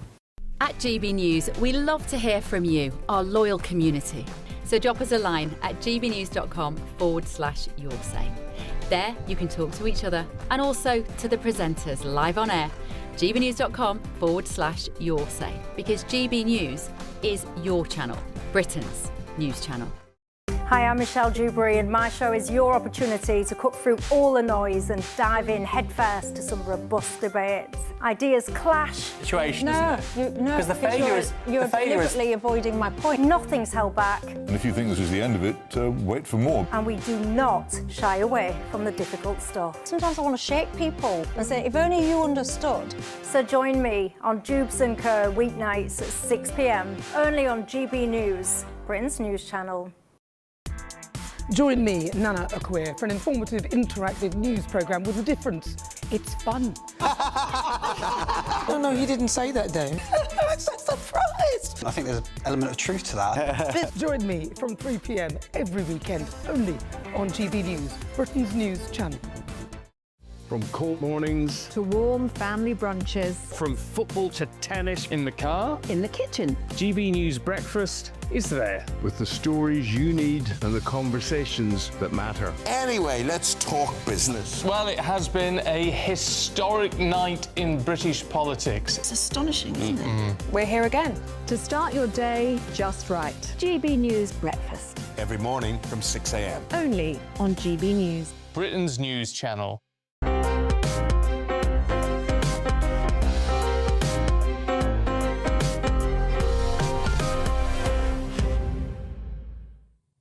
Welcome back to Sunday with Michael Portillo. GB News presenter Alex Armstrong is reporting live from the Al-Quds Day static protest on the South Bank in London. Alex, tell us what you see. Thanks, Michael. Yes, of course, we're here at the Al-Quds protest. Of course, as you know, last weekend, Sir Mark Rowley, the Chief of the Metropolitan Police, wrote to Shabana Mahmood to ensure that this group couldn't march. Now, that's because, of course, tensions are rising ever higher. We've got actually an anti-protest, a counter-protest on the other side here. The police have had to separate these two groups by a river. There is now a bridge separating the two. It's a massive, massive police presence here today. Now, this protest is due to kick off at 1 o'clock, hence why you can't see any banners up at the moment, Michael. There's going to be quite a controversial day. I have never seen such a massive, massive police force. They've got Cheshire Police here as well. People busting from all over the place to manage the day today. You can see already we've got a few agitators behind us. We expect to see a lot more of that today. But you know, Michael, it's going to be a difficult day for the police today, and I think it's going to be a difficult day for us here too. But we'll keep you posted. Thank you very much, Alex Armstrong, and let us hope for the best. Moving on, according to new Home Office figures, allegations of hate crime against Muslims resulted in a charge or a summons in nearly 7% of cases, compared with under 4% for allegations of anti-Jewish crimes. Joining me now is the founder of Tell Mama, Fiaz Mughal. Fiaz, what did you make of these statistics? Why do you think they come about? What is their significance? Well, the significance is that prosecutions in relation to the proportion of Jewish communities in the UK don't seem to kind of add up in relation to prosecutions with Muslim communities. Now, this is not about saying, well, one community should be, should be focused on. And I think this is where there are some problems happening around that. But the reality is we know that this is about all communities being treated with parity. That's the premise on which we start. The second thing I would then add is that it's concerning because we've had a number of issues. We've had, obviously, October the 7th, we've had demonstrations, we've had a number of issues affecting Jewish communities. You would assume that the prosecution level has increased, but this data is showing that actually that's not the case. So that's concerning. Thirdly, what the reasons are for this, I am not clear, but it is one thing is clear, it is not giving confidence for Jewish communities in the UK in relation to how their crimes are, in how their cases are being dealt with. And so I think there's something around the Crown Prosecution Service explaining that publicly and giving good reasons for that publicly, rather than the radio silence we have at the moment. Fiaz, an allegation does not necessarily mean that a crime has been committed. And even if a crime has been committed, it doesn't mean that it can be proved satisfactorily, for example, in a court of law. So could it be that these statistics are distorted? I mean, might it be that, there are more complaints on one side which have less merit, and the complaints on the other side, though fewer, have more merit? I mean, could that be an explanation? Absolutely, it can be an explanation. And as you described it, it's absolutely right. Allegations are based on perception. That's really important. That doesn't mean that there is relevant, tangible evidence to be able to move it into the prosecution phase. And remember, the prosecution phase means that there needs to be public interest. And also the prosecution phase means that actually there needs to be a sufficient test that this will pass prosecution. So there are a variety of tests that the prosecution service have to do. And so, yes, the reality is all of these things could be impacting, and there could be a higher volume of perspective or perception within one community versus the other. And I think this is where, sorry, Michael, I think this is where the definition of anti-Muslim hostility starts to break down. It's based on perception. And whilst, okay, we can say, fine, that's a starting point, the reality is it's asking organizations to also be, in a way, be able to assess the viability of those. And I think that's the problem bit if staff do not have a vast amount of experience in this area. When you read the definition that's proposed by the government, did it alarm you? You've made the point about perception being at the heart of it. Tell me some more about your reaction to the definition. Well, it's alarmed me right from the beginning when it started to use the word Islamophobia, and it only changed using the word Islamophobia when a lot of campaigners, Free Speech Union, National Secular Society, and people like me objected. But let's look at it now. It doesn't even use the word anti-Muslim hatred. Hatred has a specific element in law. It uses the word hostility, and that's a bit fuzzy. Okay, let's look at the reality of it. It is based on intentionality, on working out the intentionality of the perpetrator. And then it says to organizations, right, you must basically try to implement this.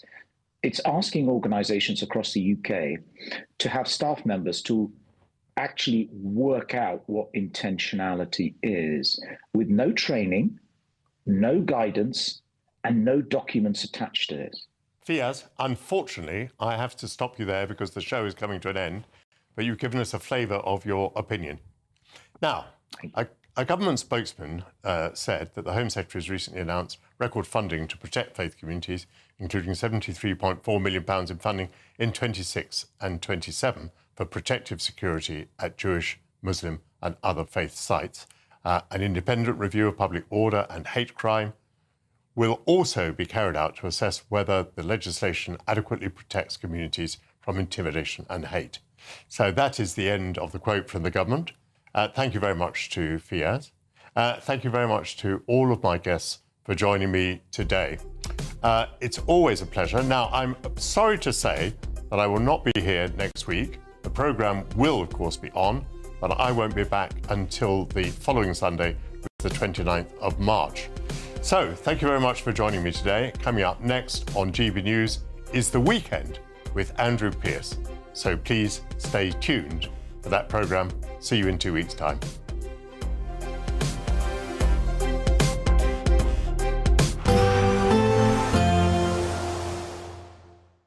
Expect warm spells with the odd rude interruption. Box Boiler sponsors the weather on GB News. Hello there, welcome to your latest GB News weather forecast. It's rather chilly out there, particularly across the north and the west. Blustery showers, falling as snow over the higher ground, and then further rain to come as we move into Monday. A weather system sweeping its way eastwards through the rest of the day. Tightly packed isobars indicating strong and gusty winds for many of us, particularly across the north and the west, where frequent showers continue to move in, these falling as sleet and snow, perhaps the odd rumble of thunder, some hail in there too. But as we head overnight, those showers slowly start to ease, particularly across central and eastern parts of the UK. Under clear skies, temperatures dropping to 3 or 4 degrees in places. The winds easing a little, but staying rather breezy, particularly around the coasts in the west. So Monday morning, it'll be a chilly start for many, a bright start with some sunny spells, but there will be showers still across much of Scotland. Where we have the clear skies, it'll be sunny and cold, but under the cloud, temperatures around 3 or 4 degrees. Again, the showers falling as snow above around 300 metres. Wintry start across parts of Northern Ireland, some sunshine and showers for Northern England and Wales too. Generally dry across southeastern parts of England Monday morning with some sunny spells, a patchy frost here and there. So the sunshine holds on to some eastern areas, but it clouds over from the west through the morning as outbreaks of rain move in from the Atlantic, particularly across central and northern areas. The rain could be heavy at times across western Scotland, a little more snow over the Scottish mountains. Temperatures a little higher, generally in the range of 9 to 12 Celsius, best of the sunshine across some southern coasts of England, and remaining breezy, particularly around the coasts in the west. That weather system clearing out into the North Sea during the evening time, but it does stay cloudy with further patchy rain across some hills in the west. High pressure starts to build through next week, temperatures rising to close to 20 Celsius by Wednesday. Expect warm spells with the odd rude interruption. Box Boiler sponsors the weather on GB News. You could be the proud owner of a brand new Benivan 122. This very latest 2026 model comfortably sleeps 4. Comes complete with built-in kitchen, compact washroom, and is worth